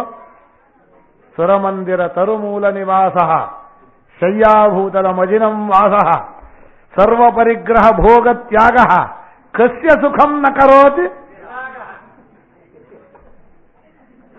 ವೈರಾಗ್ಯಮೇವಾಭಯಂ ಅಂದವನು. ಎಂಥ ಅಭಯ ಸ್ವರೂಪ! ಅದು ಸುಖಕ್ಕೆ ಕಾರಣ. ಅಂದ್ರೆ ಮನುಷ್ಯ ಸುಖ ಪಡ್ಕೋಬೇಕು ಅನ್ನೋಕೆ ಕಲ್ಪನೆಯಲ್ಲ ಆಗೋದಾದ್ರೆ, ಕಾದಂಬರಿ ಓದೋರಿಗೆ ಸುಖ ಆಗತ್ತೋ ಇಲ್ವಾ? ಟಿವಿ ನೋಡೋರಿಗೆ ಸುಖ ಆಗತ್ತೋ ಇಲ್ವಾ? ಸುಖನೂ ಆಗತ್ತೆ. ಸುಖ ಒಂದೇ ಅಲ್ಲ. ನಾನು ಬರೀ ಸುಖ ಅಂತ ಹೇಳ್ತಾ ಇದ್ದೀನಿ, ದುಃಖನೂ ಆಗ್ತಾ ಇರುತ್ತೆ. ಆದ್ರೆ ಸುಖ ಮಾತ್ರ ನಾವು ಮಾಡ್ಕೊಂಡ್ವಿ, ಪಡ್ಕೊಂಡ್ವಿ, ದುಃಖ ತಾನಾಗಿ ಬಂದ್ಬಿಡ್ತು. ಇದ್ಯಾಕ್ರಿ ದುಃಖ ನಾನು ಪಡ್ಕೊಂಡೆ ಅಂತ ಹೇಳ್ರಿ? ಎಷ್ಟು ಮನುಷ್ಯನಿಗೆ ಅದು ಸುಖನೂ ತಾನಾಗೆ ಬಂದಿರೋದು, ದುಃಖನೂ ತಾನಾಗೆ ಬಂದಿರೋದು. ನಿಜವಾಗಿ ಸುಖ ದುಃಖ ಬಂದಿಲ್ಲ, ಅದು ವಿಷಯ ಬೇರೆ. ಪ್ರಕೃತದಲ್ಲಿ ವ್ಯಾವಹಾರಿಕವಾಗಿ ಹೇಳುವಾಗ ದುಃಖ ಬಂದಾಗ ಅಯ್ಯೋ ಏನ್ ಮಾಡೋದ್ರಿ, ದುಃಖ ಬಂದ್ಬಿಡ್ತೋ, ಅದಕ್ಕೆ ಪರಿಹಾರ ಮಾಡ್ಕೋಬೇಕು. ಸುಖ ಅನ್ನೋದ್ರೆ ನಾನು ಪಡ್ಕೊಂಡೆ, ಎಲ್ಲಿಂದ ಪಡ್ಕೋತೀರಿ ಸುಖನ? ಹೀಗೆ ಕಲ್ಪನಾ ಸುಖಕ್ಕೋ ವಿಷಯ ಸುಖಕ್ಕೋ ಏನು ವ್ಯತ್ಯಾಸ? ಸುಖ ಸ್ವರೂಪದಲ್ಲಿ ನಿಮಗೆ ಆನಂದವಾಗುವಾಗ ಕಲ್ಪನೆ ಮಾಡ್ಕೊಂಡು ಕೂತ್ಕೊಳ್ಳೋದಾದ್ರೆ, ಆ ಕಲ್ಪನೆ ಮಾಡುವಾಗ ಶಾಸ್ತ್ರ ಒಂದು ವ್ಯವಸ್ಥೆ ಮಾಡಿದೆ. ನೀನು ಕಲ್ಪನೆ ಮಾಡದೆ ಆಗಲ್ಲ. ವಿಷಯ ಸುಖದಲ್ಲೂ ಕಲ್ಪನೆ ಮಾಡಬೇಕು, ಇನ್ನು ಬಾಕಿ ಸ್ವತಂತ್ರವಾಗಿ ಕೂತ್ಕೊಂಡ್ರು ಕಲ್ಪನೆ ಮಾಡಬೇಕು. ಹಾಗಾದ್ರೆ ಒಂದು ರೀತಿ ಕಲ್ಪನೆ ಮಾಡು. ಉಪಾಸನೆ ಹೇಳ್ಕೊಡ್ತೀನಿ. ಇಲ್ಲಿ ಕೂತ್ಕೊಂಡು ನೀನು ಕಲ್ಪನೆ ಮಾಡು. ನೀನೇ ಆಕಾಶ, ನೀನೇ ಭೂಮಿ, ನೀನೇ ಇಡೀ ವಿಶ್ವ, ಇಡೀ ಜನರೆಲ್ಲ ನಿಮ್ಮವರೇ, ಇಡೀ ದೇಶದ ಎಲ್ಲ ವಸ್ತುಗಳು ನಿಂದೆ. ಕೂತ್ಕೊಂಡು ಕಲ್ಪನೆ ಮಾಡು, ಉಪಾಸನೆ ಮಾಡೋ. ಅದು ಪುಣ್ಯವೂ ಹೆಚ್ಚಾಗತ್ತೆ, ಸುಖವೂ ಬರುತ್ತೆ, ಏನು ಖರ್ಚು ಆಗೋದಿಲ್ಲ. ಇನ್ನೇನು ಪಡ್ಕೋಬೇಕು? ಅದಕ್ಕೋಸ್ಕರ ಶಾಸ್ತ್ರ ಏನು ಮಾಡುತ್ತೆ? ಕಲ್ಪನೆಯ ಆನಂದ ಅಂತ ನೀವು ಹೇಳ್ತೀರಲ್ಲ, ನಿಜವಾದ ಆನಂದ ಕಲ್ಪನೆಯ ಆನಂದ, ವಿಷಯ ಸುಖದಲ್ಲೂ ಕಲ್ಪನೆಯ ಆನಂದ. ಶಾಸ್ತ್ರ ಹೇಳಿಕೊಟ್ಟ ಉಪಾಸನೆಯಲ್ಲೂ ಏನು ವ್ಯತ್ಯಾಸ? ಯಾಕೆ ಮಾಡಲ್ಲ ನಾವು? ನೀವು ಇದು ನಿಜ ಅಂತ ಅಂತೀರ, ನಿಜಾನಕ್ಕೆ ಏನು ಪ್ರಮಾಣ? ವಿಷಯ ಸುಖ ನಿಜವಾದ ಆನಂದ ಆಗಿದ್ರೆ ಒಂದು ಇಷ್ಟು ತುತ್ತು ಆನಂದ ಕೊಟ್ರೆ ತಿಂತಾ ಹೋದ್ರೆ ಏನಾಗ್ಬೇಕಾಯ್ತು? ಯಾಕೆ ಅವ್ರು ಕಮ್ಮಿ ಆಗತ್ತೆ ಅಂದ್ರೆ ಅಪೇಕ್ಷೆ ಕಮ್ಮಿ ಇರೋದ್ರಿಂದ ಕಮ್ಮಿ ಆಗತ್ತೆ ಅಂದ್ರು. ಅಪೇಕ್ಷೆ ಮಾಡೋ ತಿನ್ಬೇಕು ಅಂತ ಹಾಗೆ ಮಾಡಕ್ ಬರಲ್ಲ, ಹೊಟ್ಟೆಲಿ ಹಸಿವಿದ್ರೆ ಸಹಿ. ಈಗ ಒಬ್ರು ನಮ್ಮೂರಲ್ಲಿ ಒಂದು ಗುಡ್ಡೆಮರಡಿ ಅಂತ ಒಂದು ದೇವಸ್ಥಾನ, ಅಲ್ಲಿ ಒಂದು ಪಾರ್ವತಿಯ ಪ್ರತಿಷ್ಠೆ ಆಯಿತು. ಹಾಲು ಖೀರ್ ಮಾಡಿದ್ರು, ಗುಡ್ಡ ಹತ್ತು ಹೋಗ್ಬೇಕು. ಹಾಲು ಖೀರು ಅಂದ್ರೆ ಸ್ವಲ್ಪ ಸಿಹಿ ಚೆನ್ನಾಗಿ ಹಾಕಿದ್ರು, ಹಾಲು ಪಾಯಸ ಕುಡಿದು ಪೇಟೆಗೆ ನಡ್ಕೊಂಡು ಹೋಗ್ಬೇಕಾಯ್ತು. ಬಾಯಾರಿಕೆ ಆಯ್ತು. ಅವ್ರು ಇಷ್ಟು ತಗೊಂಡು ಹೋಗಿದ್ರು ಕೈಯಲ್ಲಿ. ಕುಡಿದು ತೃಪ್ತಿ ಅಲ್ಲದೆ ಹೊಟ್ಟೆ ತುಂಬಿಡ್ತಲ್ಲ, ಹೊಟ್ಟೆ ತುಂಬಿದ ಕುಡಿಯೋಕ್ಕಾಗಲಿಲ್ಲ. ಏನ್ ಮಾಡಿದ್ರು? ಇಷ್ಟು ತಗೊಂಡು ಹೋದ್ರು. ಅದು ಹಾಲು ಖೀರ್ ಕುಡಿದ್ರೆ ಏನಾಗುತ್ತೆ ಅಂದ್ರೆ ಬಾಯಾರಿಕೆ ಆಗತ್ತೆ. ಬಾಯಾರಿಕೆ ಆದ್ರೆ ಇವನೇನ್ ಮಾಡಿದ್ರು? ಇನ್ನೊಂದಷ್ಟು ಕುಡಿದ್ರು. ಇನ್ನೂ ಬಾಯಾರಿಕೆ ಆಯ್ತು, ಇನ್ನೂ ಒಂದಷ್ಟು ಕುಡಿದ್ರು. ಮುಟ್ಲಿಲ್ಲ. ಎಲ್ಲಿ ಮುಟ್ಲಿಲ್ಲ? ಶಿವಮೊಗ್ಗ ಮುಟ್ಟಿಲ್ಲ, ಮುಗದೇ ಹೋಯ್ತು. ಕಾಮ ಏನ್ ಮಾಡಿಸತ್ತೆ ಅಂತ ನಮ್ಮ ಒಬ್ಬ ಮಾತಾಡ್ತಾನೆ, ಬಹಳ ಒಳ್ಳೆ ಶ್ಲೋಕ. ಕುರಂಗ ಮಾತಂಗ ಪತಂಗ ಭೃಂಗ ಮೀನಾಹತ ಪಂಚಭಿರೇವ ಪಂಚ ಏಕ ಪ್ರಮಾಥಿ ಸಕಥನ್ನ ಹನ್ಯತೆ ಯಸ್ಯಾಂಚಿತ ಪಂಚಭಿರೇವ ಪಂಚ. ಒಂದೊಂದು ಇಂದ್ರಿಯ ಸುಖ ಬಯಸಕ್ ಹೋದ್ರೆ ಒಂದೊಂದು ಪ್ರಾಣಿಯ ಜೀವವನ್ನೇ ಕೊಂದು ಹಾಕ್ಬಿಡತ್ತಂತೆ. ಮೀನಿಗೆ ಮಣ್ಣು ಹುಳದ ನೆಪದಲ್ಲಿ ನಾಲ್ಗೆ ಹಾಕೋ ಅನ್ನತ್ತೆ. ನೀರಲ್ಲಿ ಹಿಡಿಯೋಕ್ ಬರ್ತಿರ್ಲಿಲ್ಲ, ಗಾಳ ಹಾಕಿ ಅಲ್ಲಾಡಿಸ್ತಾ ಇದ್ದಾನೆ ಬಾ ಬಾ ಬಾ ಬಾ ಬಾ ಅಂತ. ಅಲ್ಲೇನಿದೆ? ಒಂದು ಸಣ್ಣ ಮಣ್ಣು ಹುಳ ಇದೆ, ಮಣ್ಣಿನ ಹುಳ ಗೊತ್ತಲ್ಲ, ಅದನ್ನ ಆ ಕೊಕ್ಕೆಗೆ ಹಾಕ್ಬಿಟ್ಟಿಯಾನೆ. ಮಣ್ಣು ಹುಳ ತಿಂತೀನಿ ನಾಲ್ಗೆ ಹೀಗಂದ್ರೆ ನಾಲ್ಗೆ ಸಿಹಿ ಹಾಕೊಳತ್ತ ಎತ್ತು ಬಿಡ್ತಾನೆ. ಒಂದು ನಾಲಿಗೆಯಿಂದ ಸತ್ತೋಯ್ತು ಅನ್ಯಾಯವಾಗಿ. ದೀಪದ ಹುಳ, ಅಲ್ಲೇನೋ ಬೆಂಕಿ ಉರಿತಾ ಇದೆ, ರೂಪ ಚೆನ್ನಾಗಿದೆ ಅಂತ ಹತ್ರಕ್ಕೆ ಹೋದ್ರೆ ಬೆಂಕಿ ಏನ್ ಮಾಡುತ್ತೆ? ರೂಪಕ್ಕೆ ಮರಳಾಗಿ ಹೋಯ್ತು, ಇದಕ್ಕೆ ಮರಳಾಗಿ ಯಾವುದೋ ರುಚಿಗೆ. ಹೀಗೆ 5 ಪ್ರಾಣಿಗಳು. ಜಿಂಕೆ ಶಬ್ದಕ್ಕೆ ಭಯಪಟ್ಟು ಮರಳಾಗಿ ಅಂದ್ರೆ ನಾಯಿ ಕೂಗ್ಬಿಡತ್ತಂತೆ. ಆ ಜಿಂಕೆ ತಾಯಿ ಮರಿ ಹೇಳತ್ತಂತೆ, ಅಮ್ಮ ಇಷ್ಟುದ್ದ ಕೊಂಬಿದೆ, ಇಷ್ಟು ಚುರುಕಾಗಿದೆ ನೀನು, ಒಂದು ಸಲ ನಾ ಹೀಗೆ ತಿವಿದ್ರೆ ನಾಯಿ ಹೊಟ್ಟೆ ಸೀಳೋಗುತ್ತೆ, ಯಾಕೆ ಓಡ್ತೀಯ ಅಂತ. ಅದು ಭಯ. ಬಹು ಒಂದ್ ಕೂಡಲೇ ಭಯ ಆಗ್ಬಿಡತ್ತೆ. ಭಯ ಕೂಡಲೇ ಓಡುತ್ತೆ. ಯಾವುದೋ ಜಿಂಕೆ ಓಡು ಏನಾಗತ್ತೆ ಅಂದ್ರೆ ಕೋಡು ಒಂದು ಬಳ್ಳಿ ಸಿಗಾಕೊಂಡ್ಬಿಡತ್ತೆ. ಬಳ್ಳಿ ಸಿಗಾಕೊಂಡ್ಮೇಲೆ ಏನಾಯ್ತು? ಬಂದು ಹಿಡ್ಕೊಂಡ್ಬಿಡತ್ತೆ ನಾಯಿ. ಆ ಶಬ್ದನೇ ಅದಕ್ಕೆ ಮರಣ ಕಾರಣ ಆಯ್ತು. ಶಬ್ದದ ಆಸೆ ಅಲ್ಲ, ಶಬ್ದದಿಂದ ಬಂದ ಭಯ. ಹೀಗೆ ಒಂದೊಂದು ಕುರಂಗ ಮಾತಂಗ. ಆನೆಗೆ ಸ್ಪರ್ಶದಿಂದಲೇ ಸಿಂಹ ಸ್ಪರ್ಶವಾಯಿತು ಅನ್ನೋ ಕಲ್ಪನೆಯಲ್ಲೇ ಆನೆ ಸತ್ತೋಗತ್ತಂತೆ. ಅದು ನನಗೆ ಕಥೆ ಹೇಗೇನು ಗೊತ್ತಿಲ್ಲ. ಭೃಂಗ, ದುಂಬಿ ವಾಸನೆ, ಹೂವಿನ ವಾಸನೆಯಲ್ಲಿ ಕುಡಿತಾ ಕಮಲದಲ್ಲಿ ಕೂತ್ಕೊಳ್ಳುತ್ತೆ, ರಾತ್ರಿ ಆಗಿ ಗೊತ್ತಾಗಲ್ಲ, ಮುಚ್ಕೊಂಡ್ಬಿಡತ್ತೆ. ಒಂದೊಂದು ಪ್ರಾಣಿಗೆ ಒಂದೊಂದು ಇಂದ್ರಿಯ ಕೊಲ್ಲೋದಾದ್ರೆ 5 ಇಂದ್ರಿಯ ಚೆನ್ನಾಗಿರೋ ಮನುಷ್ಯ ಗೆದ್ಕೊಂಡ್ಬಿಡ್ತಾನೆ ನಾನು ಅಂದ್ರೆ ಇವನು ಕಾಮಸುಖವನ್ನ ಗೆಲ್ತಾನ ಅಂದ್ರೆ ವಿವೇಕ ಬೇಕೋ, ಭಗವತ್ ಭಕ್ತಿ ಬೇಕೋ, ಆವಾಗ ಗೆಲ್ತಾನೆ. ಹೀಗೆ ಸುಖವನ್ನ ಇಷ್ಟು ವಿಮರ್ಶೆ ಮಾಡಿದಾಗ ಸುಖ ಪಡೆಯುವಾಗ ಪುಣ್ಯನಾಶವಾಗತ್ತೆ. ಸುಖ ಅನ್ನೋದು ರೂಪದಲ್ಲಿದೆ. ಸುಖ ಅನ್ನೋದು ತಾನಾಗಿರೋದು, ಸುಖಕ್ಕೋಸ್ಕರ ಪ್ರಯತ್ನ ಮಾಡಬೇಕಾಗಿಲ್ಲ. ಹೀಗೆಲ್ಲ ನೀವು ನಿಶ್ಚಯವಾದ ಮೇಲೆ ಈಗ ಸುಖದ ತಿರುಳು ಎಲ್ಲಿದೆ ಅಂತ ಹೇಳಬೇಕು. ಈ ಸುಖವನ್ನು ನಮ್ಮ ಗುರುಗಳು 3 ಅಂತ ಹೇಳಿದ್ದಾರೆ, 3 ಭಾಗ ಅಂತ. ಪ್ರಾತಿಭಾಸಿಕ ಸುಖ, ವ್ಯಾವಹಾರಿಕ ಸುಖ, ಪಾರಮಾರ್ಥಿಕ ಸುಖ ಅಂತ. ಹಾಗೆ ಪ್ರಾತಿಭಾಸಿಕ ಸತ್ತ, ವ್ಯಾವಹಾರಿಕ ಸತ್ತ, ಪಾರಮಾರ್ಥಿಕ ಸತ್ತ. ಪ್ರಾತಿಭಾಸಿಕ ಅರಿವು, ವ್ಯಾವಹಾರಿಕ ಅರಿವು, ಪಾರಮಾರ್ಥಿಕ ಅರಿವು ಅಂತ. ಇದು ವಿವೇಕಕ್ಕೋಸ್ಕರ ಮಾಡಿಕೊಂಡದ್ದು. ಈ ಪ್ರಾತಿಭಾಸಿಕ ಸುಖ ತತ್ಕಾಲದಲ್ಲಿ ಸುಖ ಅನ್ಸುತ್ತೆ. ಈ ಪೆಟ್ಟಾದ ವಾಸಿ ಆಗುವಾಗ ಸ್ವಲ್ಪ ಕೆರಕೊಂಡ್ರೆ ಸುಖ, ಕೆರಿತಾ ನೋವಾಗತ್ತೆ, ಕಜ್ಜಿ ಸುಖ ಅಂತಾರೆ ವಿಷಯವನ್ನು ಅಲ್ವಾ. ಆದ್ರೂ ಹೀಗೆ ಆಡಿಸ್ತಾ ಇದ್ರೆ ಕೈಯನ್ನ ಏನು ಆನಂದ. ಹಾಗೆ ವಿಷಯ ಸುಖದಲ್ಲಿ ತತ್ಕಾಲಕ್ಕೆ ಸುಖ ಅನ್ಸುತ್ತೆ, ಆಮೇಲೆ ಹೋಗ್ಬಿಡುತ್ತೆ, ಆಮೇಲೆ ದುಃಖನೇ ಅದು. ಹೀಗೆ ಪ್ರಾತಿಭಾಸಿಕ ಸುಖಗಳು ಬಹಳ. ಇನ್ನು ವ್ಯವಹಾರದಲ್ಲಿ ಹಸಿವಾದಾಗ ಊಟ ಮಾಡ್ತೀವಲ್ಲ, ಅದು ವ್ಯಾವಹಾರಿಕ ಸುಖ, ಅದು ಒಪ್ಕೊಂಡಿದ್ದೀವಿ. ಇನ್ನು ಪಾರಮಾರ್ಥಿಕ ಸುಖಕ್ಕೆ ಹೋಗಬೇಕು. ಪಾರಮಾರ್ಥಿಕ ಸುಖದಲ್ಲಿ ಇಷ್ಟೂ ಕಡೆಯಲ್ಲೂ ನಾವು ಸುಖ ಚರ್ಚೆ ಮಾಡಿದಾಗ ಯಾವಾಗ ಮನಸ್ಸು ಏಕಾಗ್ರತೆಯಾಗತ್ತೋ ಆವಾಗ ಸುಖ, ಯಾವಾಗ ಮನಸ್ಸು ಚಂಚಲವಾಗತ್ತೋ ಆವಾಗ ದುಃಖ. ಈ ಚಂಚಲವಾಗೋದು, ಏಕಾಗ್ರತೆ ಬರೋದು ಮತ್ತು ಪ್ರಿಯವಾಗೋದು. ಏಕಾಗ್ರತೆ ಬರೋದು ಪ್ರಿಯ ಬೇಕು, ಪ್ರಿಯವಿಲ್ಲದೆ ಹೋದ್ರೆ ಪ್ರೇಮ ಇಲ್ಲದೆ ಹೋದ್ರೆ ಏಕಾಗ್ರತೆ ಬರೋಲ್ಲ. ಇಷ್ಟನ್ನು ಇಟ್ಕೊಂಡು ಈ ಪ್ರಿಯವಾದದ್ದು ಯಾವುದು ಅದನ್ನು ಹುಡ್ಕೊಂಡ್ಬಿಡೋಣ. ಪ್ರಿಯವಾದದ್ರಲ್ಲಿ ಮನಸ್ಸು ಇಟ್ಬಿಟ್ರೆ ಶಾಶ್ವತ ಸುಖ ಬರುತ್ತೆ. ಪ್ರಿಯವಾದದ್ದು ಯಾವುದೋ ಅಂತ ಪ್ರಶ್ನೆ. ಈಗ ಪ್ರಿಯವಾದದ್ದು ಯಾವುದು ಅನ್ನೋಕ್ಕೆ ಆತ್ಮನಸ್ತು ಕಾಮಾಯ ತದೇತ ಪ್ರೇಯ ಪುತ್ರಾತ್ ಪ್ರೇಯೋ ವಿತ್ತಾತ್ ಪ್ರೇಯ ಸರ್ವಸ್ಮಾತ್ ಯದಯಮಾತ್ಮ. ಇದು ಉಪನಿಷತ್ತು ವಾಕ್ಯ ಅಲ್ಲ, ಇದು ಅನುಭವ. ನನಗೆ ಉಪನಿಷತ್ತು ಕೆಲವು ಅನುಭವ ಹೇಳುವಾಗ ನಡುವೆ ಏನೋ ಒಂದು ಚೂರು ಬಿಟ್ಕೊಂಡಿದೆ, ಗುಟ್ಟಿಟ್ಕೊಂಡಾಗ. ಎಲ್ಲಕ್ಕಿಂತ ಪ್ರಿಯವಾದದ್ದು ನಾನು ಅನ್ನೋದು ಪ್ರಿಯ, ನಾನಿಗಾಗಿ ಉಳಿದದ್ದೆಲ್ಲ ನಂದು ಅನ್ನೋದು ಅನ್ನಿಸ್ಕೊಂಡ್ರೆ ಪ್ರಿಯ ಅಂತ. ಈ ನಾನು ಅನ್ನೋದು ಪ್ರಿಯ ಅನ್ನೋ ಶಬ್ದಕ್ಕೆ ಅರ್ಥ ಅದು ಶ್ರುತಿ ಏನಿಟ್ಕೊಂಡಿದೆ ನಾನು ಅಂದ್ರೆ ಲೋಕದಲ್ಲಿ ಇಟ್ಕೊಂಡದ್ದು. ಹಾಗೆ ನೀವು ಹೇಳ್ತೀವಲ್ಲ, ಗಂಡ ನನಗಾಗಿ, ಹೆಂಡತಿ ದುಡ್ಡು ಯಾಕೆ ಖರ್ಚು ಮಾಡ್ತಾ ಇದ್ದೆ, ದುಡ್ಡನ್ನ ನನಗೋಸ್ಕರ ಖರ್ಚು ಮಾಡ್ಕೋತೀನಿ. ಒಂದು ತಮಾಷೆ ಏನು ಅಂದ್ರೆ, ಒಬ್ಬ ವ್ಯಕ್ತಿ ನಮ್ಮವರು ಅಂತ ಚೆನ್ನಾಗಿ ಭಾವನೆ ಬಂದ್ರೆ ಆ ಸಾಹುಕಾರ ಅವನಿಗೆ ಕೊಡ್ತಾನೆ. ನಾನು ಒಬ್ಬ ಹುಡುಗನಿಗೆ ಹೇಳಿದೆ, ಒಬ್ಬ ಹುಡುಗಿ ತಂದು ಇಟ್ಕೊಳ್ಳಿ, ನೀವು ಕೆಲಸಕ್ಕೆ ಸೇರಿ ದುಡ್ಡು ಮಾಡ್ಕೊತೀನಿ ಅಂತ ಒದ್ದಾಡ್ತೀರಲ್ಲ, ಸುಮ್ಮನೆ ಒಂದು ದೊಡ್ಡ ಸಾಹುಕಾರನ ಹತ್ರ ದಾರ ಕಟ್ಟಿಸ್ಕೊಂಡ್ರೆ, ಅಲ್ಲ ವ್ಯವಹಾರಿಕವಾಗಿ ದಾರ, ಒಂದು ಮಾಂಗಲ್ಯ ಕಟ್ಟಿಸ್ಕೊಂಡ್ರೆ ಇಡೀ ಆಸ್ತಿ ನಿಮ್ದು, ಅದಕ್ಕೆ ಹೋಗಿ ಕೆಲಸ ಮಾಡ್ತೀರಲ್ಲ ದಾಸರಾಗೆ, ಎಂತ ದಡ್ರಿ ನೀವು ಅಂದ್ರೆ. ಹಾಗಲ್ಲ, ನಮ್ಮ ಕಾಲ ಮೇಲೆ ನಾನು ನಿಂತ್ಕೋಬೇಕು. ನಂಬಿಕೆ ಇಲ್ಲ ಇವರಿಗೆ ಯಾವುದ್ರಲ್ಲಿ, ಕೌಟುಂಬಿಕ ವ್ಯವಸ್ಥೆಯಲ್ಲಿ ನಂಬಿಕೆ ಇಲ್ಲ. ಹೇಳಿದೆ, ಪ್ರಿಯವಾದ ವಸ್ತುವಿಗೆ ಎಷ್ಟು ಸೇರಿದೆ ಅವನನ್ನು ಹಿಡಿಬೇಕೇ ಹೊರತು ಒಂದೊಂದು ವಸ್ತು ಆರಿಸ್ಕೊಳ್ಳೋದಲ್ಲ.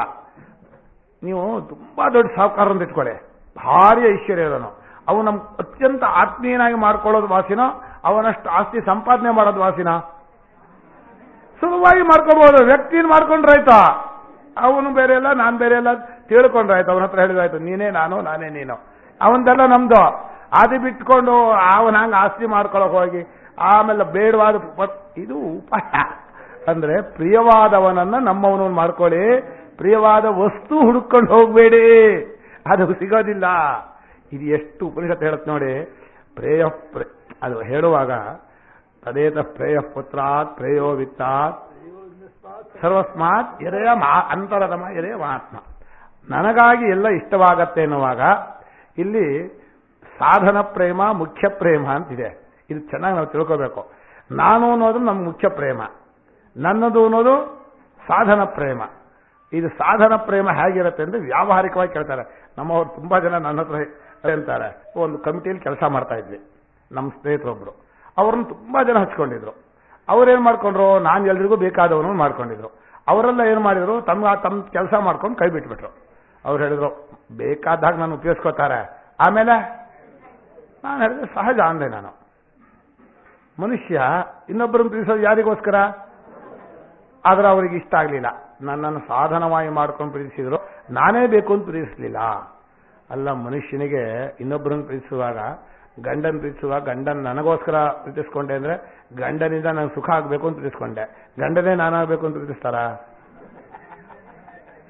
ಯಾರೂ ಇಲ್ಲ ಅಲ್ಲಿ. ಯಾಕಂದ್ರೆ ಒಂದೇ ನಾನಾಗೋದು, ಇನ್ನೊಂದು ನಾನಾಗೋಲ್ಲ. ನಾನು ಮುಂಚೆನೇ ಹೇಳ್ಬಿಟ್ಟಿದ್ದೀನಿ, ನಾನು ಅನ್ನೋದು ಪರಮ ಪ್ರೇಮ ಸ್ವರೂಪ, ನನ್ನದು ಅನ್ನೋದು ಅಧೀನ. ನಾನು ಅನ್ನೋದಕ್ಕೆ ನಂದು ಬಿಟ್ಟೇ ಬಿಡ್ತೀನಿ. ನಾನು ನನಗ ಏನಾದ್ರೂ ತೊಂದರೆ ಕೊಟ್ಟ, ಈಗ ಯಾಕೆ ಡೈವರ್ಸ್ ಜಾಸ್ತಿ ಅಂದ್ರೆ ದೇಹಾಭಿಮಾನ ಜಾಸ್ತಿ, ಹಾಕ್ರೆ ಅಪ್ಲಿಕೇಶನ್ ಅಂತ. ಅದು ಬಹಳ ಕಷ್ಟ ಏನಿಲ್ಲ. ಅಂದ್ರೆ ಅಲ್ಲಿ ಅಭಿಮಾನ ಇದೆಯಲ್ಲ, ನಾನು ಅನ್ನೋ ಅಭಿಮಾನ, ನನ್ನದು ಅನ್ನೋದನ್ನು ಬಿಡೋದಕ್ಕೆ ರೆಡಿ ಇದೆ, ಅಷ್ಟು ಗೊತ್ತಾಗತ್ತಾ? ಈಗ ಪರಮ ಪ್ರೇಮವಾದದ್ದು ಯಾವುದೋ ಅಲ್ಲಿ ಸುಖ ಇದೆ ಅಂತ ಗೊತ್ತಾಯ್ತು. ಆಗ ಈ ಎರಡು ಅಂಶ, ಒಂದು ಪರಮ ಪ್ರೇಮವಾದದ್ದನ್ನು ತಪ್ಪಿಳಿಬಾರದು ಅನ್ನೋದು ಒಂದು. ಯಾಕಂದ್ರೆ ಪ್ರೇಮದಲ್ಲಿ ತಪ್ಪಿಳಿಕೆ ಬಂದು ಕೂಡಲೇ ಹೋಯ್ತು, ಕೆಟ್ವಿ ನಾವು. ಒಂದು ಸಂಸಾರದಲ್ಲಿ 4-5 ಜನ ಇದ್ದಾರೆ, ಎಲ್ಲರೂ ಒಬ್ರನ್ನೊಬ್ರು ತಪ್ಪು ತಿಳ್ಕೊಂಡ್ರೆ ಒಬ್ರಿಗೊಬ್ರಿಗೆ ಸಂಬಂಧ ಇರತ್ತಾ? ತಂದೆ ಮಗನ್ ತಪ್ಪು ತಿಳ್ಕೊಂಡ, ಈ ಮಗ ತಂದೆ ದುಡ್ಡೇ ಕೊಡಲ್ಲ ಅಂತಾನೆ. ನಾವು ಈ ತಂದೆ ಮಗ ಎಲ್ಲ ದುಡ್ಡನ್ನು ಹಾಳು ಮಾಡ್ತಾನೆ ಅಂತಾನೆ. ಇಬ್ಬರಲ್ಲೂ ತಪ್ಪು ತಿಳ್ಕೆ ಇದೆ. ಏನಾಗತ್ತೆ, ತಂದೆ ಮಗ ಅಂತ ಹೇಳಿ ಲೋಕದವರು ಹೇಳಬೇಕು, ಅವರಿರಲ್ಲಿ ಇರಲ್ಲ. ಜನ ಎಲ್ಲ ಇವರಿಬ್ಬರು ಗಂಡ ಹೆಂಡತಿ ಅಂತಾರೆ, ಅವರಿಬ್ಬರಲ್ಲಿ ಇರ್ಬೇಕ ಮುಂಚೆ. ಜನ ಹೇಳಿದ್ರಿಂದ ಸಂಬಂಧ ಇರುತ್ತೋ, ಅವರಲ್ಲಿ ಇದ್ರ ಸಂಬಂಧ ಇರುತ್ತಾ? ಆದ್ರಿಂದ ಇಲ್ಲಿ ಏನು ತಿಳ್ಕೋಬೇಕು ಅಂದ್ರೆ, ಎಲ್ಲೆಲ್ಲಿ ಪ್ರೇಮ ಇದೆಯೋ ಅಲ್ಲಲ್ಲಿ ತಪ್ಪು ತಿಳುವಳಿಕೆ ಇರಬಾರದು ಅಂತ ಒಂದು ನಿಯಮ ಬಂತೋ ಇಲ್ವಾ? ಅದು ಶ್ರುತಿ ಗೊತ್ತಾಯ್ತು.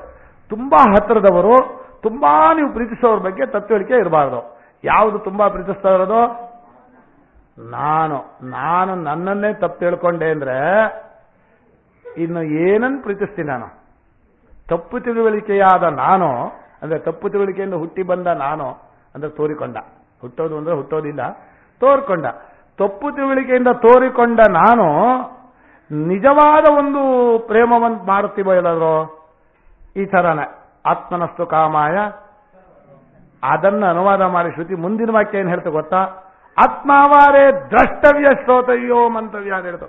ಅಲ್ಲೂ ಒಂದು ಪದ ಬಿಟ್ಟಿದೆ. ಏನ್ ಬಿಟ್ಟಿದೆ ಅಂದ್ರೆ, ನಿನಗಾಗಿ ನೀನು ಎಲ್ಲವನ್ನು ಪ್ರೀತಿಸಿಯ, ನಿನ್ನಲ್ಲಿ ಪರಮ ಪ್ರೇಮ ಇದೆ, ನೀನು ಆನಂದ ಸ್ವರೂಪ, ನಿನ್ನನ್ನ ತಪ್ಪಾಗಿ ತಿಳ್ಕೊಂಡಿದೀಯ, ಆದ್ರೆ ನಿನ್ನನ್ನು ಕಂಡ್ಕೋ. ದ್ರಷ್ಟವ್ಯ ಅನ್ನೋ ಶಬ್ದಕ್ಕೆ ನಿನ್ನನ್ನು ಸರಿಯಾಗಿ ತಿಳ್ಕೋ. ಅನುಭವದಲ್ಲಿ ತಿಳ್ಕೋ ಅಂತ ಹೇಳ್ಬೇಕಾದ್ರೆ ಏನಾಗಿರ್ಬೇಕು? ತಪ್ಪು ತಿಳ್ಕೊ. ಆ ತಪ್ಪು ತಿಳ್ಕೆ ಪದ ಅಲ್ಲಿ ಇಲ್ಲ. ಶಂಕರ ತೋರಿಸ್ತಾ ಇಲ್ಲಿ ಶ್ರುತಿ ಇಟ್ಕೊಂಡಿದೆ, ನೀನು ತಪ್ಪು ತಿಳ್ಕೊಂಡಿದ್ಯಾ, ತಪ್ಪು ತಿಳ್ಕೊಂಡಿದ್ರೆ ಬೇಜಾರು ಮಾಡ್ಕೋತೀಯ.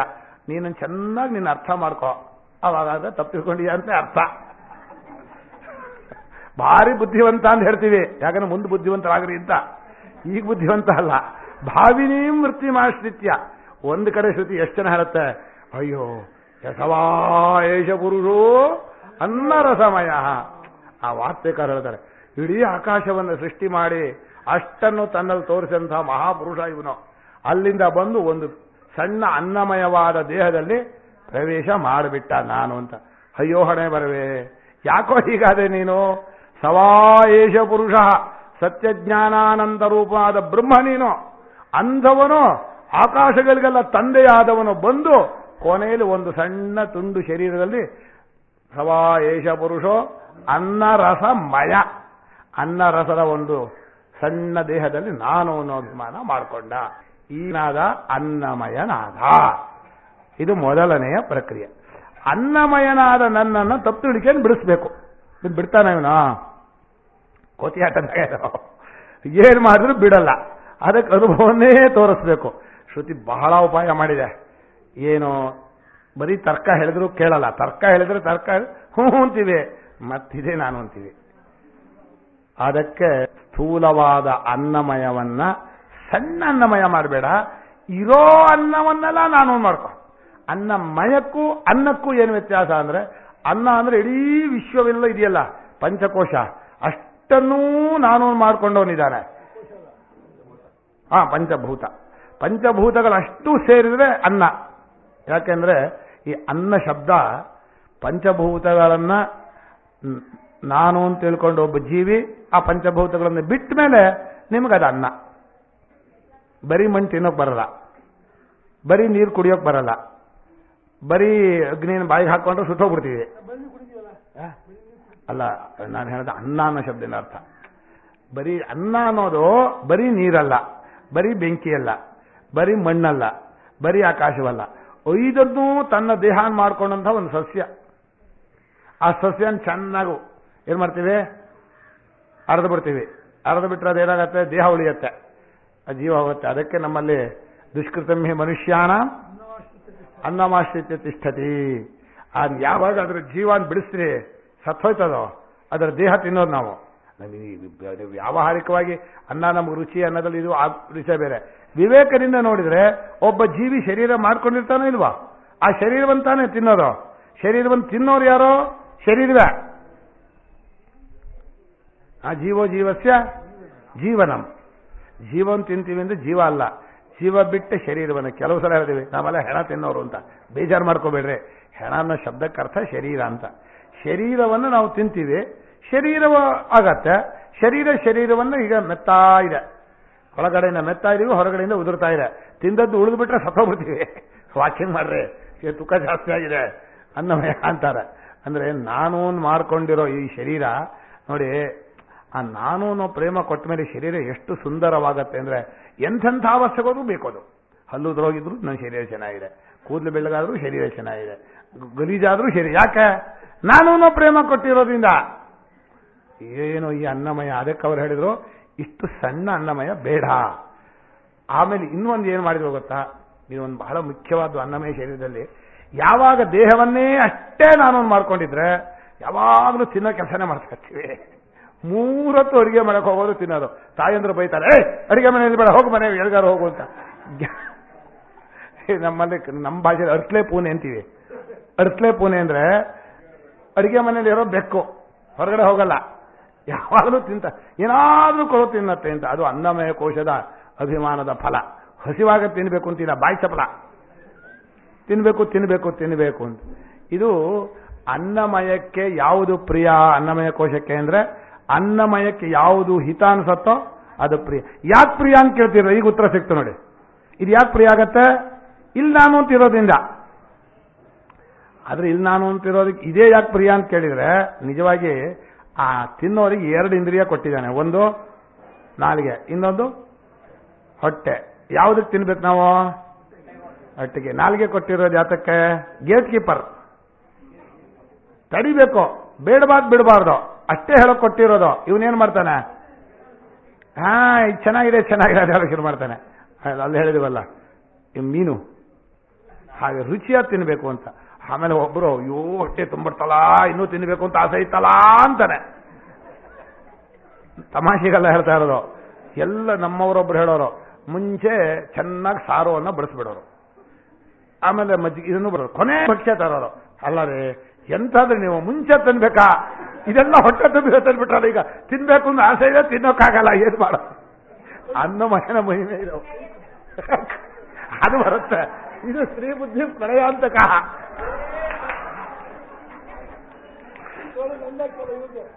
ಹಾಗಲ್ಲ ಅಲ್ಲ, ಅಷ್ಟೇ ನಾನು ಹೇಳ್ತಾ ಇರೋದು. ವ್ಯಕ್ತಿ ಅಲ್ಲ ಇದು, ಅನ್ನಮನಿಗೆ ಹೇಳಿರೋದು. ಅನ್ನಮಯ ಈಗ ತಿಂದ್ರು, ನಮ್ಮಲ್ಲಿ ಇಲ್ಲಿ ಇಟ್ಟಿರಿ ರಾತ್ರಿಗಾಗತ್ತೆ. ಅಲ್ಲ, ನಾನು ಹೇಳಿದ್ದು ಒಂದು ತಪ್ಪಾಗಿದೆ, ಅಲ್ಲಿ ಅಂಶ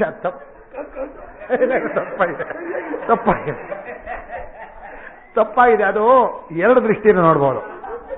ತಡೀರಿ, ಒಂದು ನಿಮಿಷ ಹೇಳ್ಬಿಡ್ತೀನಿ, ವಿಷಯ ಹೇಳ್ಬಿಡ್ತೀನಿ. ನಮ್ಮಲ್ಲಿ ಸಂತರ್ಪಣೆ ಆದ್ರೆ ಅಲ್ಲೇ ಹೋಗಿ ಊಟ ಮಾಡೋ ಪದ್ಧತಿ ಅಂದ್ರೆ ಎಲ್ಲ ಅಡಿಗೆ ಮನೆ. ಅದು ತಾಯಂದ್ರೆ ಏನು ಮಾಡ್ತಾರೆ, ಮನೆಗೆ ತಂದಿರ್ತಾರೆ. ಮನೆಗೆ ತಂದಿಡುವಾಗ ಏನಾಗತ್ತೆ, ಹೆಚ್ಚಾಗತ್ತೆ.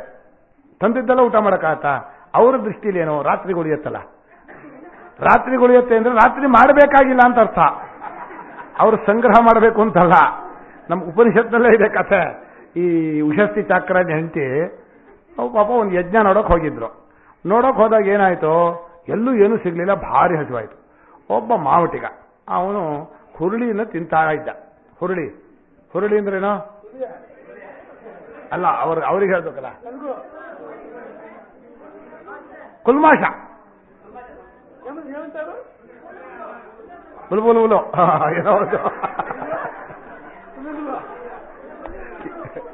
ಕೇಳಿಲ್ಲ, ನಾ ಗುರುಗುಲು ಅಂದ.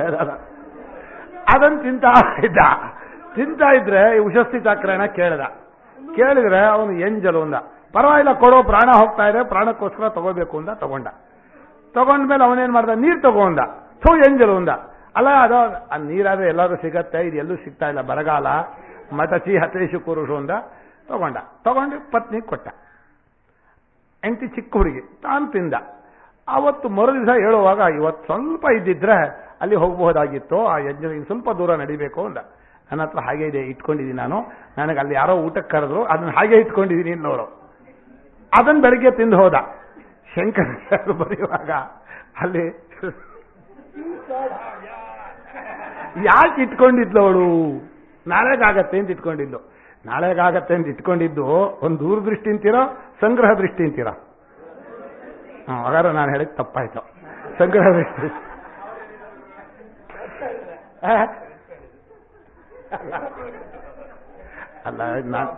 ಅಲ್ಲ, ನಾನು ಯಾತಕ್ಕೆ ಹೇಳಿದೆ ಅಂದ್ರೆ, ಅನ್ನಮಯ ಕೋಶದಲ್ಲಿ ಈ ಪ್ರಾಣ ಇದಾನಲ್ಲ, ಅವನಿಗೆ ಕೊಡೋದು ಧರ್ಮ, ನಾಲಿಗೆ ಕೊಡೋದಿದೆಯಲ್ಲ ಅಧರ್ಮ. ಅದಕ್ಕೆ ಈ ಸಾಧನ ಪಂಚಕದಲ್ಲಿ ಸ್ವಾದ್ವನ್ನಂ ನತು ಯಾಚ್ಯತಾಂ ವಿಧಿವಶಾತ್ ಪ್ರಾಪ್ತೇನ. ಅಡಿಗೆ ಏನ್ ಮಾಡಬೇಕು ಅಂತ ಕೇಳ್ತಾರೆ. ಏನ್ ಮಾಡಬೇಕು ಕೇಳಬೇಕಾಗಿಲ್ಲ, ಏನ್ ಮಾಡಿದ್ರು ಅದನ್ನು ತಿನ್ಬೇಕು ಅಷ್ಟೇ. ಎಷ್ಟು ತಿನ್ಬೇಕು? ಹಸಿವು ಮುಚ್ಚುವಷ್ಟು, ಹೊಟ್ಟೆ ತುಂಬುವಷ್ಟಲ್ಲ. ಅರ್ಧಂ ಸವ್ಯಂಜನಾನ್ನಸ್ಯ ತೃತೀಯ ಮುದಕಸ್ಯ ಚ ವಾಯೋ ಸಂಚರಣಾರ್ಥಾಯ ಚತುರ್ಥಂ ಅವಶೇಷಯೇತ್ ಯುಕ್ತಾಹಾರ ವಿಹಾರಸ್ಯ. ಅಲ್ಲಿ ಬರೆದಿರೋ ಶ್ಲೋಕ ಗೀತೆಯಲ್ಲಿ. ಇಡೀ ವ್ಯಂಜನ ಎಲ್ಲ ಸೇರಿಸಿ, ಸವ್ಯಂಜನ ಬರೀ ಅನ್ನ ಅರ್ಧ, ಆಮೇಲೆ ಉಳಿದದ್ದು ತರಕಾರಿ ಪಲ್ಯ, ಅದು ತುಂಬೋದಲ್ಲ. ತರಕಾರಿ ಪಲ್ಯ ಏನೇನಿದೆಯೋ ಎಲ್ಲ ಸೇರಿಸಿ ಅರೆ ಹೊಟ್ಟೆ ಊಟ ಮಾಡಿ. ಇನ್ನು ಅರ್ಧದಲ್ಲಿ ಕಾಲು ಭಾಗ ನೀರಲ್ಲಿ ತುಂಬಿಸಿ. ಯಾಕೆಂದ್ರೆ ನೀರು ತುಂಬಿಸದೆ ಹೋದ್ರೆ ಅದು ಅನ್ನ ಇದಾಗಲ್ಲ, ಒಳಗೆ ಅದು ಇದು ಉರಿಯೋ ಆಯ್ತದೋ ಗ್ರೈಂಡರ್. ಗ್ರೈಂಡರ್ ಅದು ಜಠರನೋ ಗ್ರೈಂಡ್ರು. ಆ ಗ್ರೈಂಡ್ರಲ್ಲಿ ಅಗ್ನಿ ಚೆನ್ನಾಗಿ ಇದು ಮಾಡ್ತಾನೆ. ಆ ಗ್ರೈಂಡ್ರ್ ನೀರು ಹಾಕದೆ ಗ್ರೈಂಡ್ ಮಾಡೋ ಕೊಟ್ರೆ ಏನಾಗುತ್ತೆ, ಗ್ರೈಂಡರ್ ಮಿಷನ್ ಹಾಳಾಗಿ ಹೋಗ್ಬಿಡುತ್ತೆ. ಆದ್ರಿಂದ ಆ ಕಾಲು ಭಾಗ ಏನ್ ಮಾಡಿದ್ರೆ ಚೆನ್ನಾಗಿತ್ತು, ಬಹಳ ಚೆನ್ನಾಗಿತ್ತು ಇಡ್ಲಿ ಅಲ್ವಾ. ಆದ್ರೆ ರುಚಿ ನೋಡಿಲ್ಲ, ಕಮ್ಮಿನೇ ತಿಂದೆ. ಅಂದ್ರೆ ನಾಲಿಗೆಗೆ ತಿನ್ನಬಹುದಾ ಅಲ್ವಾ ಅಂತ ಕಳಿಸೋದು ಅಷ್ಟೇ ಹೊರತು ನಾಲಿಗೆಗೆ ರುಚಿ ನೋಡೋಕೆ ಕೊಟ್ಟದ್ದಲ್ಲ. ಆ ಮುಗಿಗೆ ರುಚಿ ಇನ್ನೂ ವಿಶೇಷ ಅದು. ಇದಾದ ಮೇಲೆ ಅನ್ನಮಯಕ್ಕೆ ಯಾರು ನಾನು ಅನ್ನೋ ಅಭಿಮಾನ ಇದೆಯೋ ಅದು ಅದಕ್ಕೆ ಪ್ರಿಯವಾಗತ್ತೆ. ಆದ್ರಿಂದ ಈ ಪರಿಚ್ಛಿನ್ನ ಅನ್ನಾಭಿಮಾಯ ಬಿಟ್ಬಿಡಿ, ಇಡೀ ವಿಶ್ವವಾದ ಅನ್ನಮಯದಲ್ಲಿ ನಾನು ಅನ್ನೋ ಬುದ್ಧಿ ಇಟ್ಕೊಡಿ ಅಂತ ಹೇಳಿದೆ ಶ್ರುತಿ. ಇದು ಅನ್ನಮಯ ಕೋಶದಲ್ಲಿ ಅಧ್ಯಾರೋಪದಿಂದ ಅಪವಾದ. ಎಷ್ಟು ಪರಿಚ್ಛಿನ್ನ? ಇಲ್ಲಿರೋ ದೇಹ ನಾನೇ ಅಲ್ಲ, ಇಡೀ ವಿಶ್ವದ ಎಲ್ಲ ದೇಹವೂ ನಾನೇ. ಹೇಗಾಗಿ ಬಂದ್ವಿ ನೀವು ಅನುಭವ ಕೇಳಿದ್ರೆ ಆಗಿದ್ದೀವಿ ಅಂತ ಇದೆ. ಶ್ರುತಿಯು ಹೊಸದಾಗಿ ಕಲ್ಪನೆ ಮಾಡಿಕೊಡ್ತಾ ಇಲ್ಲ. ನೀವು ವಿರಾಟ್ ರೂಪರಾಗಿ ಇದ್ದೀರಿ, ಎಚ್ಚರದ ಒಳಗಡೆ ಬಂದು ಕೂತ್ಕೊಂಡ್ಬಿಟ್ಟಿದ್ದೀರಿ, ಇಡೀ ಎಚ್ಚರವೇ ನಿಮ್ಮ ಶರೀರ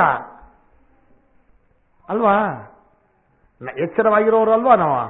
ಎಚ್ಚರ ನಾವಾದವರು ಒಳಗೆ ಬಂದ್ವಿ, ಒಳಗೆ ಬಂದು ಒಂದು ದೇಹದಲ್ಲಿ ಕೂತ್ಕೊಂಡ್ವಿ, ಆ ದೇಹವೇ ನಾನು ಮಾಡ್ಕೊಂಡ್ವಿ, ದೇಹಕ್ಕೆ ಬೇಕಾದ ದೇಹಾರಾಧನೆ ಮಾಡ್ತಾ ಇದ್ವಿ. ಬೇಡ ಬೇಡ, ಹಾಗೆ ಮಾಡಬೇಡ, ನೀನು ಇಡೀ ವಿಶ್ವವಾಗಿ ನಿಂತ್ಕೋ. ಅವಾಗ ನಿನ್ನ ಹೆಸರೇನು ಗೊತ್ತಾ? ವಿರಾಟ್. ವಿರಾಟ್ ಪುರುಷ. ವಿರಾಟ್ ಅಂದ್ರೆ ವಿವಿಧಂ, ನಾನಾ ಪ್ರಕಾರವಾಗಿ ತೋರ್ಬಲ್ಲ. ಆ ವಿರಾಟ್ ಪುರುಷನಿಗೆ ಈ ಜಗತ್ತಿನ ಎಲ್ಲವೂ ಕೂಡ ಅವನ ಒಳಗಡೆ ದೇಹವ ಮಾಡಿಕೊಂಡು ಒಂದೊಂದು ವಿಚಿತ್ರವಾಗಿ ತೋರ್ತಾನೆ ನೋಡಿ. ಅದು ಪಂಚಭೂತವೇ ಆದರೂ ಆ ಹಲಸಿನ ಮರ ಆಗಿದೆ, ಬಾಳೆ ಮರ ಆಗಿದೆ, ಅದರ ಮರ ಆಗಿದೆ, ಎಲ್ಲ ಯಾರ? ವಿರಾಟ್ ಪುರುಷ. ಆ ವಿರಾಟ್ ಪುರುಷನ ಶಕ್ತಿ ಎಷ್ಟಿದೆ ಅಂದ್ರೆ ಅದೇ ಪಂಚಭೂತಗಳು. ಅವನೇ ಹಿರಣ್ಯ ಗರ್ಭನಾಗಿ ಆ ಇಡೀ ಪಂಚಭೂತವನ್ನು ದೇಹ ಮಾಡ್ಕೊಂಡಿದ್ದಾನೆ, ಇಡೀ ವಿಶ್ವವಾಗಿ ನಿಂತ್ಕೊಂಡಿದ್ದಾನೆ. ಹಾಗೆ ನೀವು ವಿಶ್ವವಾಗಿ ನಿಂತರೆ ಆವಾಗ ನಿಮಗೆ ಇನ್ನು ಪರಿಚ್ಛಿನ್ನವಾದ ದೇಹದಲ್ಲಿ ಆತ್ಮಬುದ್ಧಿ ಇರೋದಿಲ್ಲ ಅನ್ನೋಕ್ಕೋಸ್ಕರವಾಗಿ ಈಗಿನ್ನು ಅನ್ನಮಯ ಕೋಶದಿಂದ ಅನ್ನಕೋಶಕ್ಕೆ ಬಂದಿ. ಇದೇ ಅನ್ನಮಯ ಕೋಶ ಅಂತ ಹೇಳೋಕೆ ಹೊರಟದ್ದು. ಇನ್ನು ಪ್ರಾಣಮಯ ಕೋಶಕ್ಕೆ ಹೋಗಲಿಲ್ಲ ನಾವು. ನೀವು ಪ್ರಾಣಮಯ ಕೋಶ ಅನ್ಬೇಡಿ. ಈಗ ಈ ವಿರಾಟ್ ಪುರುಷನಲ್ಲಿ ವಿರಾಟ್ ಅನ್ನೋ ಹೆಸರಿಗೆ ನಮ್ಮ ದೇಹವೂ ಕೂಡ ಅನ್ನ ಒಂದು ತಿಂದ್ರೆ ಅದು ಎಲ್ಲ ಶಕ್ತಿನೂ ಆಗುತ್ತೋ ಇಲ್ವಾ? ಈಗ ನಾನು ಮಾತಾಡ್ತಾ ಇರೋದು ಯಾವ ಶಕ್ತಿ? ನೋಡೋದು, ಕೇಳೋದು. ತಸ್ಮಾದ್ ಅನ್ನಂ ದನ್ ಸರ್ವಾಣ್ಯೇತಾನಿ ದದ. ಉಪನಿಷತ್ ಹೇಳುತ್ತೆ ಅನ್ನದಾನ ಬಹಳ ದೊಡ್ಡದು. ಯಾಕಂದ್ರೆ ಅನ್ನ ಕೊಟ್ಟು ಕೂಡಲೇ ಅವನ ದೇಹದ ಎಲ್ಲ ಶಕ್ತಿ ಆಗತ್ತೆ. ಅದರಲ್ಲೂ ಸನ್ಯಾಸಿಗಳಿಗೆ ಕೊಟ್ಟುಬಿಟ್ರೆ ಅನ್ನನ, ಅವನು ಓಂಕಾರ ಜಪ ಮಾಡಿದ್ರೆ ನಮ್ಮ ಅನ್ನ ಏನಾಯ್ತಾ? ಓಂಕಾರವಾಯ್ತು. ನಮ್ಮನ್ನ ಏನಾಯ್ತು? ತತ್ವಜ್ಞಾನವಾಯ್ತು. ಎಷ್ಟು ದೊಡ್ಡದಾಗಿ ಅನ್ನದಲ್ಲಿ ಶಕ್ತಿ ಇದೆ. ಆದ್ರಿಂದ ಅನ್ನ ಅನ್ನೋದು ವಿರಾಟ್, ನೀವು ಎಲ್ಲ ರೂಪದಲ್ಲೂ ಇದೆ ಅಂತ ನೀವು ಭಾವನೆ ಮಾಡಬೇಕು. ಅಲ್ಲಿ ಈ ಪ್ರಕ್ರಿಯೆ ಬರೋಕ್ ಮೊದಲು ಒಂದು ಇದಿತ್ತು, ವಾಕ್ಯ ಇತ್ತು, ಅನ್ವಯ ವ್ಯತಿರೇಕ ಮಾಡುವಂತಹ ಒಂದು ವಾಕ್ಯ. ಏನು ವಾಕ್ಯ ಇತ್ತು? ಯತೋ ವಾ ಇಮಾನಿ ಭೂತಾನಿ ಜಾಯಂತಿ ಯೇನ ಜಾತಾನಿ ಜೀವಂತಿ ಯತ್ ಪ್ರಯಂತ್ಯಭಿಸಂಬಿಶಂತಿ ತದ್ವಿಜಿಜ್ಞಾಸಸ್ವ ತದ್ಬ್ರಹ್ಮ. ಬ್ರಹ್ಮ ಅಂದ್ರೇನೋ ದೊಡ್ಡದು, ಅಪರಿಚ್ಛಿನ್ನವಾದದ್ದು. ಯಾವುದು ದೊಡ್ಡದು ಅಂದ್ರು? ಯಾವುದರಲ್ಲಿ ಇಡೀ ಎಲ್ಲವೂ ಕೂಡ ಬರುತ್ತೋ, ಎಲ್ಲಿಂದ ಇರುತ್ತೋ, ಅಡಗತ್ತೋ. ಇದು ಮೂರು ಹೇಳಿದ್ರೆ ಅವನು ಹೇಳ್ತಾನೆ, ಆ ಭೃಗು ಕೂತ್ಕೊಂಡು ನನ್ನಂಥವನು, ನನ್ನ ವಂಶದವನೇ ಕೂತ್ಕೊಂಡು ಒಂದ್ ಕಡೆ ಯೋಚನೆ ಮಾಡ್ದ, ಅನ್ನದಿಂದ ಎಲ್ಲ ಬರುತ್ತೆ, ಅನ್ನದಲ್ಲೇ ಇರುತ್ತೆ, ಅನ್ನದಲ್ಲೇ ಅಡಗತ್ತೆ, ಅನ್ನವೇ ಬ್ರಹ್ಮ ಅಂತ ತಿಳ್ಕೊಂಡೆ. ತಪ್ಪು ತಿಳ್ಕೊಂಡೋ ಇಲ್ವಾ? ನಮ್ಮ ದೃಷ್ಟಿಯಲ್ಲಿ ಸರಿಯಾಗಿ ತಿಳ್ಕೊಂಡ. ನಾವು ಇಷ್ಟೇ ಅನ್ನ ಅಂತ ತಿಳ್ಕೊಂಡ್ವಿ. ಅವನು ಎಷ್ಟು ಅನ್ನ ಅಂತ ತಿಳ್ಕೊಂಡ? ವಿರಾಟ್ ಪುರುಷನ್ ತಿಳ್ಕೊಂಡ. ಅದನ್ನೇ ಮತ್ ಕೇಳಕ್ ಹೋದ. ನಾವು ಇಷ್ಟೇ ಅನ್ನ ಅಂತ ತಿಳ್ಕೊಂಡಿದ್ರೆ ನಾವು ಚಿಂತಾಮಣಿಗೆ ಹೊರಟು ಹೋಗ್ತೀವಿ, ಮತ್ತೆ ಅನ್ನವೂ ಇಲ್ಲ, ಇರ್ದಾದ್ರೂ ಇಲ್ಲ. ಚಿಂತಾಮಣಿ ಎಲ್ಲ ಅವರವರ ಊರಿಗೆ ಬೇಕಾ? ಹೀಗೆ ಶ್ರುತಿ ಈ ಲಕ್ಷಣವನ್ನು ಕೊಡ್ತಲ್ಲ, ಯಾವುದರಲ್ಲಿ ಎಲ್ಲವೂ ಅಡಗಿದೆಯೋ ಇದೆಯೋ ಅಂತ. ಅದು ಯಾತಕ್ಕೆ ಕೊಡ್ತೋ? ಅದು ಅದಕ್ಕಿಂತ ಬೇರೆ ಅಲ್ಲ ಅಂತ. ಬ್ರಹ್ಮ ಇದೆಯಲ್ಲ, ಬ್ರಹ್ಮಕ್ಕಿಂತ ಬ್ರಹ್ಮದಲ್ಲಿ ತೋರಿದ್ದಾಗಲಿ, ಬ್ರಹ್ಮದಲ್ಲಿ ಇದ್ದಾಗಲಿ, ಬ್ರಹ್ಮದಲ್ಲಿ ಅಡಗಿದ್ದಾಗಲಿ ಬೇರೆ ಅಲ್ಲ. ಆ ತದನನ್ಯತ್ವ ಅದನ್ನು ಹೇಳಕ್ ಕೊಡ್ತು. ಅದ್ರಲ್ಲಿ ಹುಟ್ಟಿದೆ, ಅದ್ರಲ್ಲಿ ಇರತ್ತೆ, ಅದ್ರಲ್ಲಿ ಅಡಗತ್ತೆ ಅಂತ ಹೇಳಕ್ ಬಂದಿದ್ದಲ್ಲ. ಹುಟ್ಟಿದಾಗಲೋ ಇದ್ದಾಗಲೋ ಅಡಗಿದಾಗಲೋ ಅದೇ ಆಗಿದೆ. ಈಗ ಅನ್ನದಿಂದ ಹುಟ್ಟಿದೀವಿ, ಅನ್ನದಲ್ಲಿದ್ದೀವಿ, ಅನ್ನದಲ್ಲೇ ಅಡಗ್ತೀವಿ ಎಲ್ಲವೋ. ಆದ್ರೆ ನಾವೆಲ್ಲ ಏನೋ ಅನ್ನವೇ, ಅನ್ನ ಸ್ವರೂಪ ವಿರಾಟ್ ಸ್ವರೂಪವೇ ಅಂತ ಒಂದು ಪ್ರಕ್ರಿಯೆಯನ್ನು ಹೇಳೋದು. ಹೀಗೆ ಎಂತ ವಿರಾಟಾತ್ಮತಾನ್ ಶ್ಲೋಕ ಬರ್ತಾ ಇಲ್ಲ, ವಾರ್ತೆಕರು ಹೇಳ್ತಾರೆ. ಹೀಗೆ ನೀವು ವಿರಾಟಾತ್ಮತ್ವವನ್ನು ಕಟ್ಕೊಂಡು ಬಿಟ್ರೆ ಈ ಪರಿಚ್ಛಿನ್ನವಾದ ಈ ದೇಹೇಂದ್ರಿಯ ದೇಹಕ್ಕೆ ನಾನು ಅನ್ನೋದಿತ್ತಲ್ಲ, ಇದು ಹೋಯ್ತಲ್ಲ, ಇಷ್ಟೇ ನಾನು ಅಂತ. ಈ ಪರಿಚ್ಛಿನ್ನ ಆತ್ಮ ಬುದ್ಧಿಯನ್ನ ಕಳೆಯೋದಕ್ಕೋಸ್ಕರವಾಗಿ ಅಪರಿಚ್ಛಿನ್ನವಾದ ಅನ್ನವನ್ನ ನಾನು ಮಾಡ್ಕೋ ಅಂತ ಹೇಳಿದ್ರು. ಇದು ಒಂದು ಅನ್ನಮಯವನ್ನ ಅನ್ನದಲ್ಲಿ ಸೇರಿದ ಅನ್ನ ಅಂದ್ರೆ ವಿರಾಟ್ ಪುರುಷನಲ್ಲಿ, ವಿರಾಟ್ ಪುರುಷ ಸೇರಿಸಿದ ಉದ್ದೇಶ ಏನು ಅಂದ್ರೆ ಇದರ ಅಪವಾದ ಅದು ಹೌದು ಅನ್ನೋಕ್ಕಲ್ಲ. ಅದೇ ಈಗ ಬ್ರಹ್ಮ ಅನ್ನೋ ಶಬ್ದಕ್ಕೆ ಅಪರಿಚ್ಛಿನ್ನ ಅಂತ ಅರ್ಥ ಆಗಬೇಕು. ಆದರೆ ಅವನು ಬಂದ ಭೃಗೋ, ಈಗ ನಾನು ಅನ್ನ ಬ್ರಹ್ಮ ಅಂತ ತಿಳ್ಕೊಂಡಿದ್ದೀನಿ, ಬಂದ ಮತ್ತೋಗಿ ಯೋಚನೆ ಮಾಡು, ತಪಸ್ಸು ಮಾಡು, ಗೊತ್ತಾಗತ್ತೆ ಎಂದು. ತಪಸ್ಸು ಮಾಡು ಅಂದ್ರೆ ಏನರ್ಥ? ಏಕಾಗ್ರತೆಯಿಂದ ಮನಸ್ಸನ್ನು ನಿಧಿಧ್ಯಾಸನ ಮಾಡೋ. ಅಲ್ಲಿ ಶಂಕರರು ಬರೆದ್ರು, ಇವರು ಸುರೇಶ್ವರರು ಮನನ ಮಾಡೋ ಅಂತ ಬರೆದ್ರು. ಶಂಕರರು ಏನು ಮಾಡಿದ್ರು ನೋಡು, ಯಾವುದರಿಂದ ಎಲ್ಲ ಭೂತಗಳು ಬರುತ್ತೋ, ಎಲ್ಲ ಭೂತಗಳು ಇರುತ್ತೋ, ಎಲ್ಲ ಭೂತಗಳು ಆಡತ್ತೋ, ಅದು ಬ್ರಹ್ಮ ಅಂದ್ರೆ ಅನ್ನ ಅಂತ ಹೇಳಿದೆಯಲ್ಲ, ಪೂರ್ತಿ ವಿಚಾರ ಇನ್ನೊಂದ್ಸಲ ಮಾಡುವನು. ಅವನು ಹೋಗಿ ಮತ್ತೆ ಕೂತ್ಕೊಂಡು ಯೋಚನೆ ಮಾಡ್ದ. ಆವಾಗ ಅವನಿಗೆ ಗೊತ್ತಾಯಿತು, ಓ ಅನ್ನ ಬರೋದು ಪ್ರಾಣದಿಂದ. ಅನ್ನ ಯಾರಿಗೋಸ್ಕರ? ಪ್ರಾಣಕ್ಕೋಸ್ಕರ ತಾನೆ. ಆ ಪ್ರಾಣ ಇಲ್ಲದೆ ಹೋಗಿದ್ರೆ ಅನ್ನ ಬರ್ತಿತ್ತ ನಮಗೆ? ಪ್ರಾಣ ಧಾರಣೆ ಮಾಡಿ ಬಿಟ್ಟಿತ್ತಾನೆ ಅನ್ನ. ನಾವು ತಿನ್ನೋದು ಯಾರಿಗೋಸ್ಕರ? ಆದ್ದರಿಂದ ಪ್ರಾಣಮಯನೇ ಅನ್ನಮಯವಾಗಿ ತೋರ್ತಾ ಇದ್ದಾನೆ ಅಂತ ಯೋಚನೆ ಮಾಡಿದ್ರು. ನಮ್ಮಲ್ಲಿ ಈ ಪ್ರಾಣಮಯನನ್ನು ನಾವು ತಿಳ್ಕೊಳ್ಳೋದಿದೆಯಲ್ಲ ತುಂಬಾ ಕಷ್ಟ. ಅದಕ್ಕೆ ನಾವು ಏನ್ ಮಾಡ್ತೀವಿ ಅಂದ್ರೆ, ಪ್ರಾಣಮಯ ಅನ್ನೋದಕ್ಕೆ ಪ್ರಾಣ ಶಬ್ದಕ್ಕೆ ಎರಡು ಅರ್ಥ ಇದೆ. ಮುಖ್ಯ ಪ್ರಾಣ ಅಂತ ಒಂದು ಅರ್ಥ ಇದೆ, ಪ್ರಾಣಾಹ ಅಂದ್ರೇನೋ ಇಂದ್ರಿಯಗಳು ಅಂತ ಅರ್ಥ ಇದೆ. ಅದನ್ನ ಇಂದ್ರಿಯಲ್ಲಿ ನಾನು ಅನ್ನೋದಿದೆಯಲ್ಲ ಅದನ್ನ ಒಟ್ಟಾಗಿ ಮಾಡ್ಕೊಳ್ಳೋಣ ಅಂತ. ಇಂದ್ರಿಯದಲ್ಲಿ ನಾನು ಅನ್ನೋ ಬುದ್ಧಿಗೂ ದೇಹದಲ್ಲಿರೋ ನಾನು ಬುದ್ಧಿಗೂ ಏನು ವ್ಯತ್ಯಾಸ ಅಂದ್ರೆ, ಇಂದ್ರಿಯಗಳಲ್ಲಿ ನಾನು ಅನ್ನೋ ಬುದ್ಧಿ ಇದ್ದವರು ಇಂದ್ರಿಯಕ್ಕೆ ವಿಷಯವನ್ನು ಹತ್ತಾ ಹೋಗ್ತಾರೆ. ದೇಹದಲ್ಲಿ ನಾನು ಅನ್ನೋ ಬುದ್ಧಿಯವರು ಸ್ವಲ್ಪ ಸ್ಥೂಲ ಬುದ್ಧಿಗಳು. ಇಂದ್ರಿಯದಲ್ಲಿ ನಾನು ಅನ್ನೋ ಬುದ್ಧಿ ಇದ್ದು ಅವರಿಗೆ ಹೋಲಿಕೆ ಮಾಡಿದರೆ ಇಂದ್ರಿಯದಲ್ಲಿ ಮಾತ್ರ ಚೈತನ್ಯ ಇದೆ, ಇಂದ್ರಿಯ ಮಾತ್ರ ನಾನಾಗಿದ್ದೀವಿ ಅಂತ ತಿಳ್ಕೊಂಡ್ರೆ ಹೋಲಿಕೆಯಲ್ಲಿ ಇಂದ್ರಿಯ ಅಂದ್ರೆ ಪ್ರಾಣವನ್ನು ಸೇರಿಸಿ, ಪ್ರಾಣ ಇಲ್ಲದೆ ಹೋದ್ರೆ ಇಂದ್ರಿಯ ಇರೋಲ್ಲ. ಪ್ರಾಣ ಉತ್ಕ್ರಮಣ ಆಗ್ಬಿಟ್ರೆ ಏನಾಗ್ಬಿಡುತ್ತೆ? ಹೋಗ್ಬಿಡುತ್ತೆ. ಆದ್ರೆ ಬರಿಯ ಪ್ರಾಣ ಏನಿಟ್ಕೊಂಡ್ರೆ ಏನಾಗತ್ತೆ ಅಂದ್ರೆ ಅದಕ್ಕೆ ಅರಿವೇ ಕಾಣಲ್ಲ, ಅದಕ್ಕೇನು ಗೊತ್ತಾಗಲ್ಲ. ಪ್ರಾಣಾತ್ಮ ಅಂದ್ರೆ ನಾವು ಪ್ರಾಣಮಯವಾದ ಮುಖ್ಯ ಪ್ರಾಣನ ಇಟ್ಕೊಂಡು ಪ್ರಾಣಾತ್ಮ ಅಂತ ಹೇಳಬಹುದು. ಆದರೆ ಪ್ರಾಣನನ್ನ ನಾನು ಮಾಡ್ಕೋತೀವಲ್ಲ ನಾವು. ಪ್ರಾಣಮಯ ಅಂದ್ರೆ ಏನರ್ಥ? ಪ್ರಾಣನನ್ನ ನಾನು ಎಂದು ತಿಳಿಯೋದು. ಪ್ರಾಣನನ್ನು ನಾನು ಅಂತ ತಿಳಿಯುವಾಗ ಪ್ರಾಣ ಹೋಗತ್ತೆ ಬಿಡತ್ತೆ, ಪ್ರಾಣವನ್ನು ಕಾಪಾಡ್ಕೋಬೇಕು, ಪ್ರಾಣವನ್ನು ಉಳಿಸ್ಕೊಳ್ಬೇಕು ಅನ್ನೋ ಏನು ಪ್ರಯತ್ನ ಇದೆಯೋ ಆವಾಗ ದೇಹದ ಒಂದು ಅವಯವ ಕೊಡ್ತೀವೋ ಇಲ್ವಾ? ಯಾರೋ ಹೊಡೆಯೋಕ್ ಬಂದ್ರು ಕೈ ಅಡ್ಡ ಹಾಕ್ತೀವಿ. ಯಾಕೆ ಹಾಕ್ತೀವಿ? ಪ್ರಾಣ ಉಳಿಲಿ ಅಂತ. ತಲೆ ಹೊಡೆದು ಬಿಟ್ರೆ ಪ್ರಾಣ ಹೋಗ್ಬಿಡುತ್ತೆ. ಅನ್ನಮಯ ಹೋದ್ರೆ ಒಂಚೂರು ಪರವಾಗಿಲ್ಲ, ಅನ್ನಮಯಗಿಂತ ಹೆಚ್ಚಾರೋ ಪ್ರಾಣಮಯ. ಆದ್ರಿಂದ ಪ್ರಾಣಮಯವನ್ನು ಉಳಿಸ್ಕೋಬೇಕು ಅಂತ. ಆದ್ರೆ ಇಲ್ಲಿ ಒಂದು ವಿಷಯ ನಾವು ಯೋಚನೆ ಮಾಡಬೇಕು. 11 ಕಾಲ ಆಗೋಯ್ತಾ? ಆಗಲಿ ಇನ್ನೊಂದು ಇದಿದೆ ಪ್ರವಚನ, ಇದರದ್ದೇ ಇನ್ನೊಂದು ಭಾಗ ಇದೆ. ಈ ಪ್ರಾಣಮಯ ಅನ್ನಮಯ ಎರಡು ಬೇರೆ ಬೇರೆ ಇರ್ತಾರೋ ಒಬ್ಬನೇನೋ ಅಂತ ಜಿಜ್ಞಾಸೆ. ಇದಕ್ಕೆ ನಮಗೆ ವಿಜ್ಞಾನ ಕೆಲವು ಅನುಕೂಲ ಮಾಡಿಕೊಟ್ಟಿದೆ.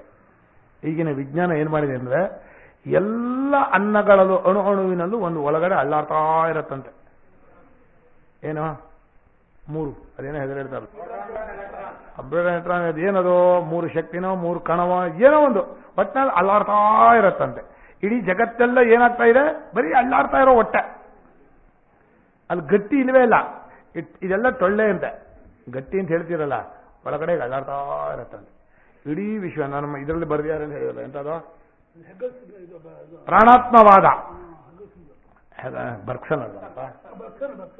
ಬರ್ಕ್ಸನ್ ಅನ್ನುವಂತಹ ವಿಜ್ಞಾನಿ ಅವನು ಹ್ಯಾಕ್ ಕಂಡು ಹಿಡ್ಕೊಂಡು ಏನೋ ಇಡೀ ಜಗತ್ತೆಲ್ಲ ಯಾವಾಗಲೂ ಪ್ರಾಣ ಸ್ವರೂಪವಾಗಿದೆ, ಪ್ರಾಣಶಕ್ತಿಯಾಗಿದೆ, ಪ್ರಾಣನ ಬಿಟ್ಟರೆ ಜಗತ್ತಲ್ಲಿ ಏನೂ ಇಲ್ಲ, ಪ್ರಾಣಮಯ ಅಂತ ತಿಳ್ಕೊಂಡಂತೆ. ಈಗ ವಿರಾಟ್ ಪುರುಷನನ್ನ ನಾವು ನಾನು ಮಾಡ್ಕೊಂಡು ತಿಳ್ಕೋಬೇಕು. ವಿರಾಟ್ ಪುರುಷನ್ ಇಲ್ಲಿ ಕೂತು ವಿರಾಟ್ ಪುರುಷನ್ ನೋಡೋದಲ್ಲ. ವಿರಾಟ್ ಪುರುಷನ್ ಯಾಕೆ ತಿಳ್ಕೋಬೇಕು? ನಾನು ಬುದ್ಧಿಯಿಂದ ತಿಳ್ಕೋಬೇಕು. ನಾವು ಯಾವ ತರ ನೋಡ್ತಾ ಇದೀವಿ? ಇಲ್ಲಿ ನಾನು ಅಂತ ಇಟ್ಕೊಂಡು ಅಲ್ಲಿರೋ ವಿರಾಟ್ ಪುರುಷನ್ ನೋಡ್ತೀವಿ ಅಂದ್ರೆ ನೀವು ವಿರಾಟ್ ಪುರುಷರಾಗಲ್ಲ. ಆದ್ದರಿಂದ ನೀವು ಅಯ್ಯೋ ನಮ್ಮ ಬ್ರಹ್ಮ ಅನ್ನವನ್ನ ಬ್ರಹ್ಮ ಅಂತ ಉಪಾಸನೆ ಮಾಡಬೇಕಂದ್ರೆ ಇಡೀ ವಿರಾಟ್ ಪುರುಷನೇ ನಾನು ಅಂತ ನೀವು ಉಪಾಸನೆ ಮಾಡಬೇಕು.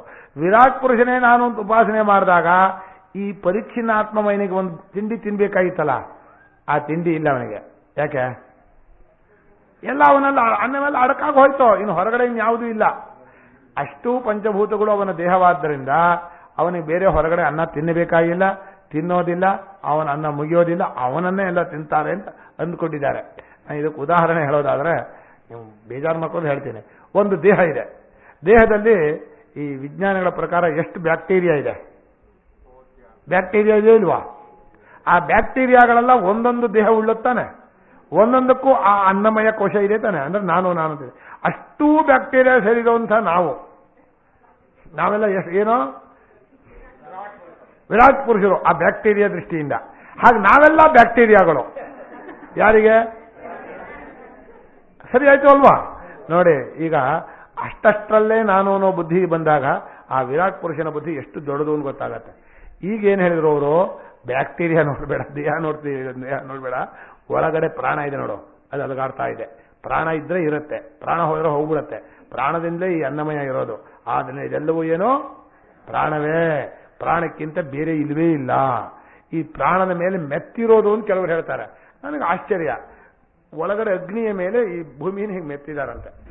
ಅದು ಎಷ್ಟೋ ದಪ್ಪ, ಅದು ಭೂಮಿ ಹೊಡ್ಕೊಂಡು ಒಳಗಡೆ ಅಗ್ನಿ ಆರೋದೇ ಇಲ್ಲ. ಅಗ್ನಿ ಅಂದ್ರೆ ಬರೀ ಉಷ್ಣ ಅಂತದು.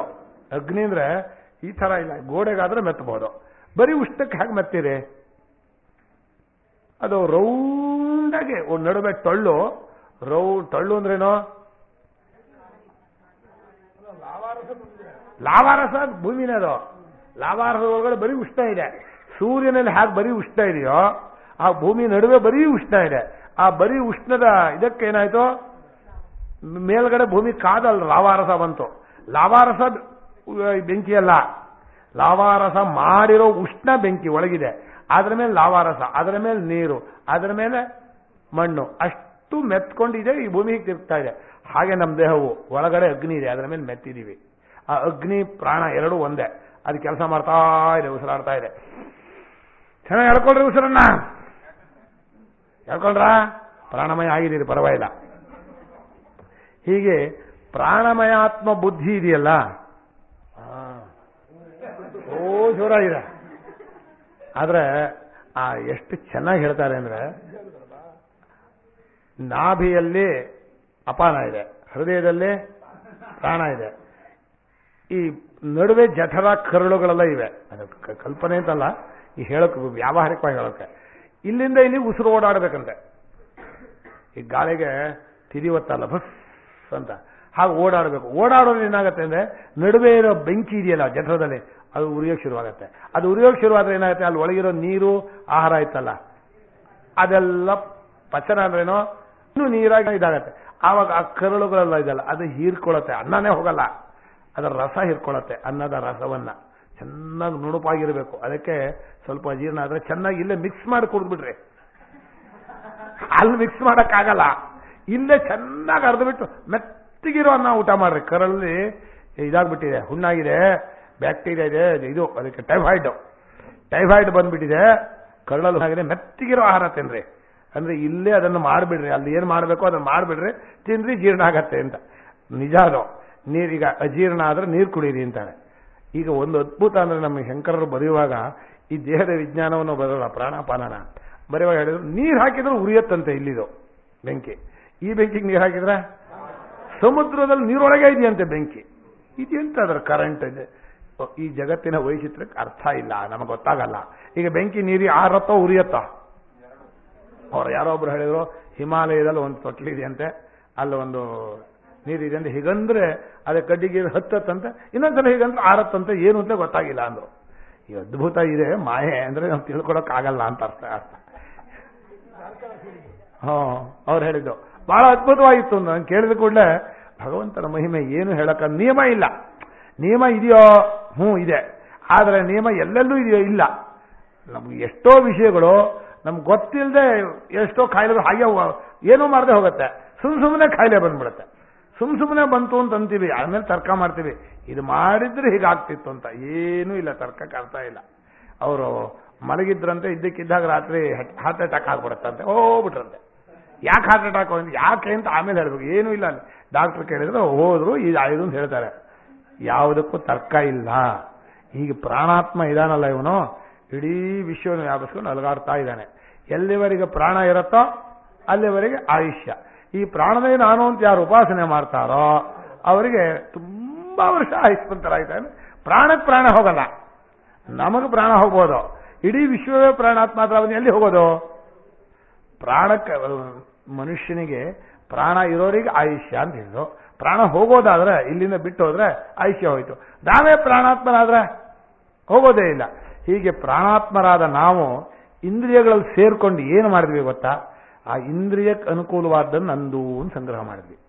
ಅದು ಚೆನ್ನಾಗಿದೆ ಅಂತ ಹೇಳ್ಕೊಡ್ತು.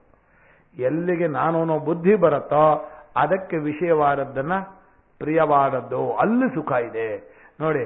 ಪ್ರಾಣನಲ್ಲಿ ಇಂದ್ರಿಯಗಳಲ್ಲಿ ನಾನು ಅನ್ನೋ ಪ್ರೇಮ ಕೊಟ್ಟದ್ರಿಂದ ಆ ಇಂದ್ರಿಯಗಳು ಹೊರಗಡೆ ನೋಡ್ತಾ ಅದು ಚೆನ್ನಾಗಿದೆ, ಇದು ಚೆನ್ನಾಗಿದೆ.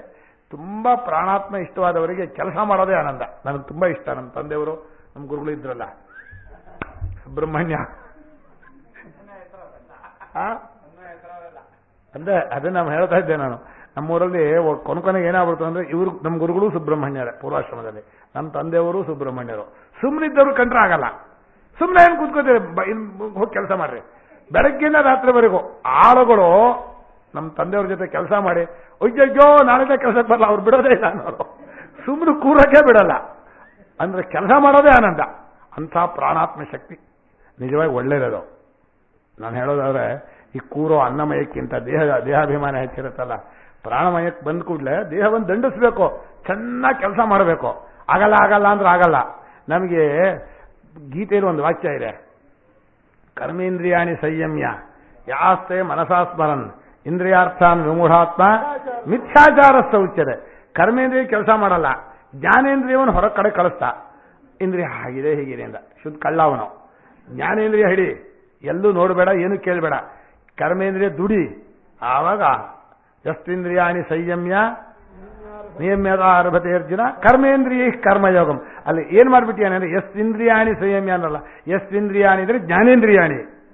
ಯಾಕೆಂದ್ರೆ ಮುಂದೆ ಕರ್ಮೇಂದ್ರಿಯ ಕರ್ಮಯೋಗಂ ಅಂತ ಹಾಕಿದ್ದಾನೆ. ಜ್ಞಾನೇಂದ್ರಿಯಗಳನ್ನು ಹಿಡೀರಿ, ಕರ್ಮೇಂದ್ರ ಚೆನ್ನಾಗಿ ಮಾಡಿಸ್ರೆ.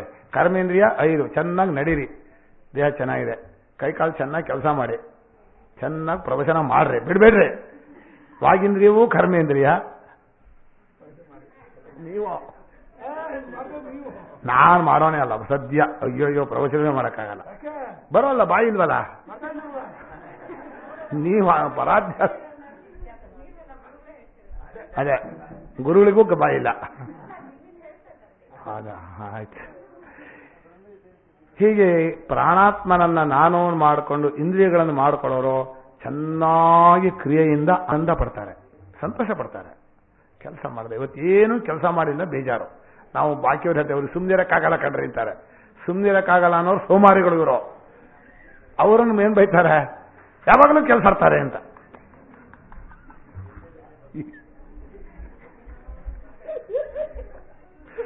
ನಮ್ಗೆ ನಮ್ ಕೆಲಸ, ನಮ್ ಗುರುಗಳು ಅಷ್ಟೇ. ಇದಕ್ಕೆ ಹೆಸರು ಏನಿಟ್ಟು ಹೇಳ್ರೆ, ಕಾರ್ಯಾಲಯ.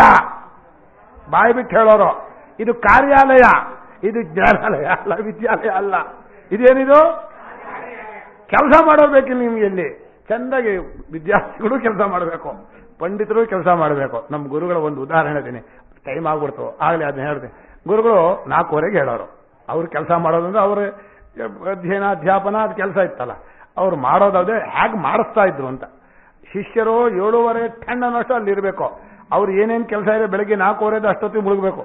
ಹೊಳಗೆ ಹೋಗಿ ಬರಬೇಕು, ಬಟ್ಟೆ ಹೋಗಬೇಕು, ತನ್ನ ಕೆಲಸ ಮಾಡಬೇಕು, ರಾಮದೇವ್ರ ಪೂಜೆ ಮಾಡಬೇಕು, ಗುರುಗಳ ಕೆಲಸ ಮಾಡಬೇಕು. ಇಷ್ಟೊತ್ತು ಎಷ್ಟಕ್ಕೆ 7:30 ಒಳಗೆ ನೀವು ಅಲ್ಲಿ ಇರಬೇಕು.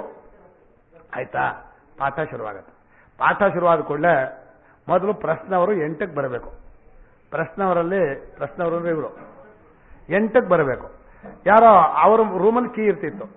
ಪ್ರಶ್ನವ್ರು ಕೀ ಕೇಳ್ತಾ ಇದ್ದಾರೆ, ಗಂಟೆ ಎಷ್ಟಪ್ಪ ಅನ್ನೋರು. ನಮಗೆ ಆಶ್ಚರ್ಯ, ಪ್ರಶ್ನವ್ರು ಕೀ ಕೇಳ್ತಾ ಇದ್ದಾರೆ. ಅವ್ರ ಪ್ರಶ್ನೆ ಏನೋ ಗಂಟೆ ಎಷ್ಟಪ್ಪ? 8:30. ಹಾಳಾಗೋಯ್ತು. ಹೇಳೋರಿಗೆ ಅರ್ಧ ಗಂಟೆ ಲೇಟ್ ಆಯ್ತು. 12:30 ಅಲ್ಲ, 1 ಗಂಟೆ ಹೋಗ್ಬೇಕಂತ, ಇನ್ನು ಅರ್ಧ ಗಂಟೆ ಮುಂಚೆ ಬರ್ಬೇಕಂತ ಹೇಳು. ಆಯ್ತು, ಅವ್ರು ಏನಾದ್ರು ಮಾಡಲಿಲ್ಲ ಅಂತ ಇಟ್ಕೊಳೆ. ಇಲ್ಲಿ ಬಂದು ಭಿಕ್ಷೆ ತಗೋದು ಕೂತ್ಕೊಂಡ್ಬಿಡೋರು. ನಾನು ಇವತ್ತು ಭಿಕ್ಷೆ ತಗೊಳ್ಳಲ್ಲ, ಕಾರ್ಯಾಲಯ ಹಾಳಾಗೋಯ್ತು, ಯಾರು ಕೆಲಸ ಮಾಡಲ್ಲ. ಎಂಥ ಕೆಲಸ ಮಾಡಿದ್ರು. ನನಗೆ ಅದಕ್ಕೆ ಆ ಗುರುಗಳ ಮಹಿಮೆ ನೋಡಿದ್ರೆ ಏನಪ್ಪ, ಅವರು ಕೆಲಸ ಮಾಡ್ತಾರೆ, ಇವ್ರು ಯಾರನ್ನೂ ಬಿಡೋದಿಲ್ಲ. ಅದು ಅಷ್ಟೇ ಅಲ್ಲ, ನೀವು ಟೈಮ್ ಕಳೆದು ಬಿಡ್ಬಹುದು. ಪುಣ್ಯ ಅಂತೆ ನೋಡ್ರಿ. ಅಷ್ಟೇ ಅಲ್ಲ, ಅಲ್ಲಿ ಕೂತ್ರೆ ಅವತ್ತೇನ್ ಕೆಲಸ ಮಾಡಿದೆ ಅಂತ ಬರ್ಕೊಟ್ಟು ಹೋಗ್ಬೇಕು. ನಾನು ಟೈಮ್ ಅಷ್ಟು ಬೇಗ ಬಂದೆ, ಅಷ್ಟೊತ್ತು ಕೂತ್ ಹೋದಂದ್ರೆ ಆಗಲ್ಲ. ಯಾರನ್ನೂ ಬಿಡ್ತಾ ಇರಲಿಲ್ಲ. ನಿಜವಾಗಿಯೂ ನನಗೆ ಒಂದು ದುಃಖ ಏನು ಅಂದ್ರೆ, ನರಸಿಂಹಮೂರ್ತಿಗಳು ನಮ್ಮ ಗುರುಗಳು, ಇವರು ಗುರುಗಳೇ, ಇವು ಪರಮ ಗುರುಗಳು ಹೌದು, ಸಾಕ್ಷಾತ್ ಗುರುಗಳು ಹೌದು. ನರಸಿಂಹಮೂರ್ತಿಗಳಿಗೆ ಇಲ್ಲಿ ಮನೆ ಇಲ್ಲ, ಗೃಹಸ್ಥರಿಯಲ್ಲಿ ಇಲ್ವಲ್ಲ, ಅಲ್ಲಿತ್ತು ಮನೆ. ಅವರು ಕರೆಕ್ಟಾಗಿ 9 ಗಂಟೆಗೆ ಬರಬೇಕು. ಮನೆ ಸಂಸಾರ ಅಂದ್ರೆ ಇದ್ದೇ ಇರುತ್ತಲ್ಲ, ದಿನ ಏನೋ ಒಂದು ಪಜಿತಿ ಇರುತ್ತೆ. ಯಾರ ಸಂಸಾರ ಚೆನ್ನಾಗಿರುತ್ತೆ ಪಾಪ, ಅವರಿಗೆ ಆ ಕಾಲದಲ್ಲಿ ಆರ್ಥಿಕವಾಗಿ ಚೆನ್ನಾಗಿರಲಿಲ್ಲ. ಯಾರ್ದೋ ಒಂದು ಮನೆಗೆ ಏನೋ ಒಂದು ಪುಣ್ಯಾಹ ಅಥವಾ ಏನೋ ಒಂದು ಮಾಡಿಸ್ಕೊಂಡು ಹೋಗ್ಬೇಕು. ಮಾಡಿಸ್ಕೊಂಡು ಬರೋ ಅಷ್ಟೊತ್ತಿಗೆ ಸ್ವಲ್ಪ ಲೇಟ್ ಆಗೋದು. ಲೇಟ್ ಆದ್ರೆ ಪಂಡಿತರು ಅಲ್ಲಿ ಬಂದು ನಮಸ್ಕಾರ ಮಾಡಿ ಕೀ ತಗೊಂಡು ಹೋಗ್ಬೇಕು.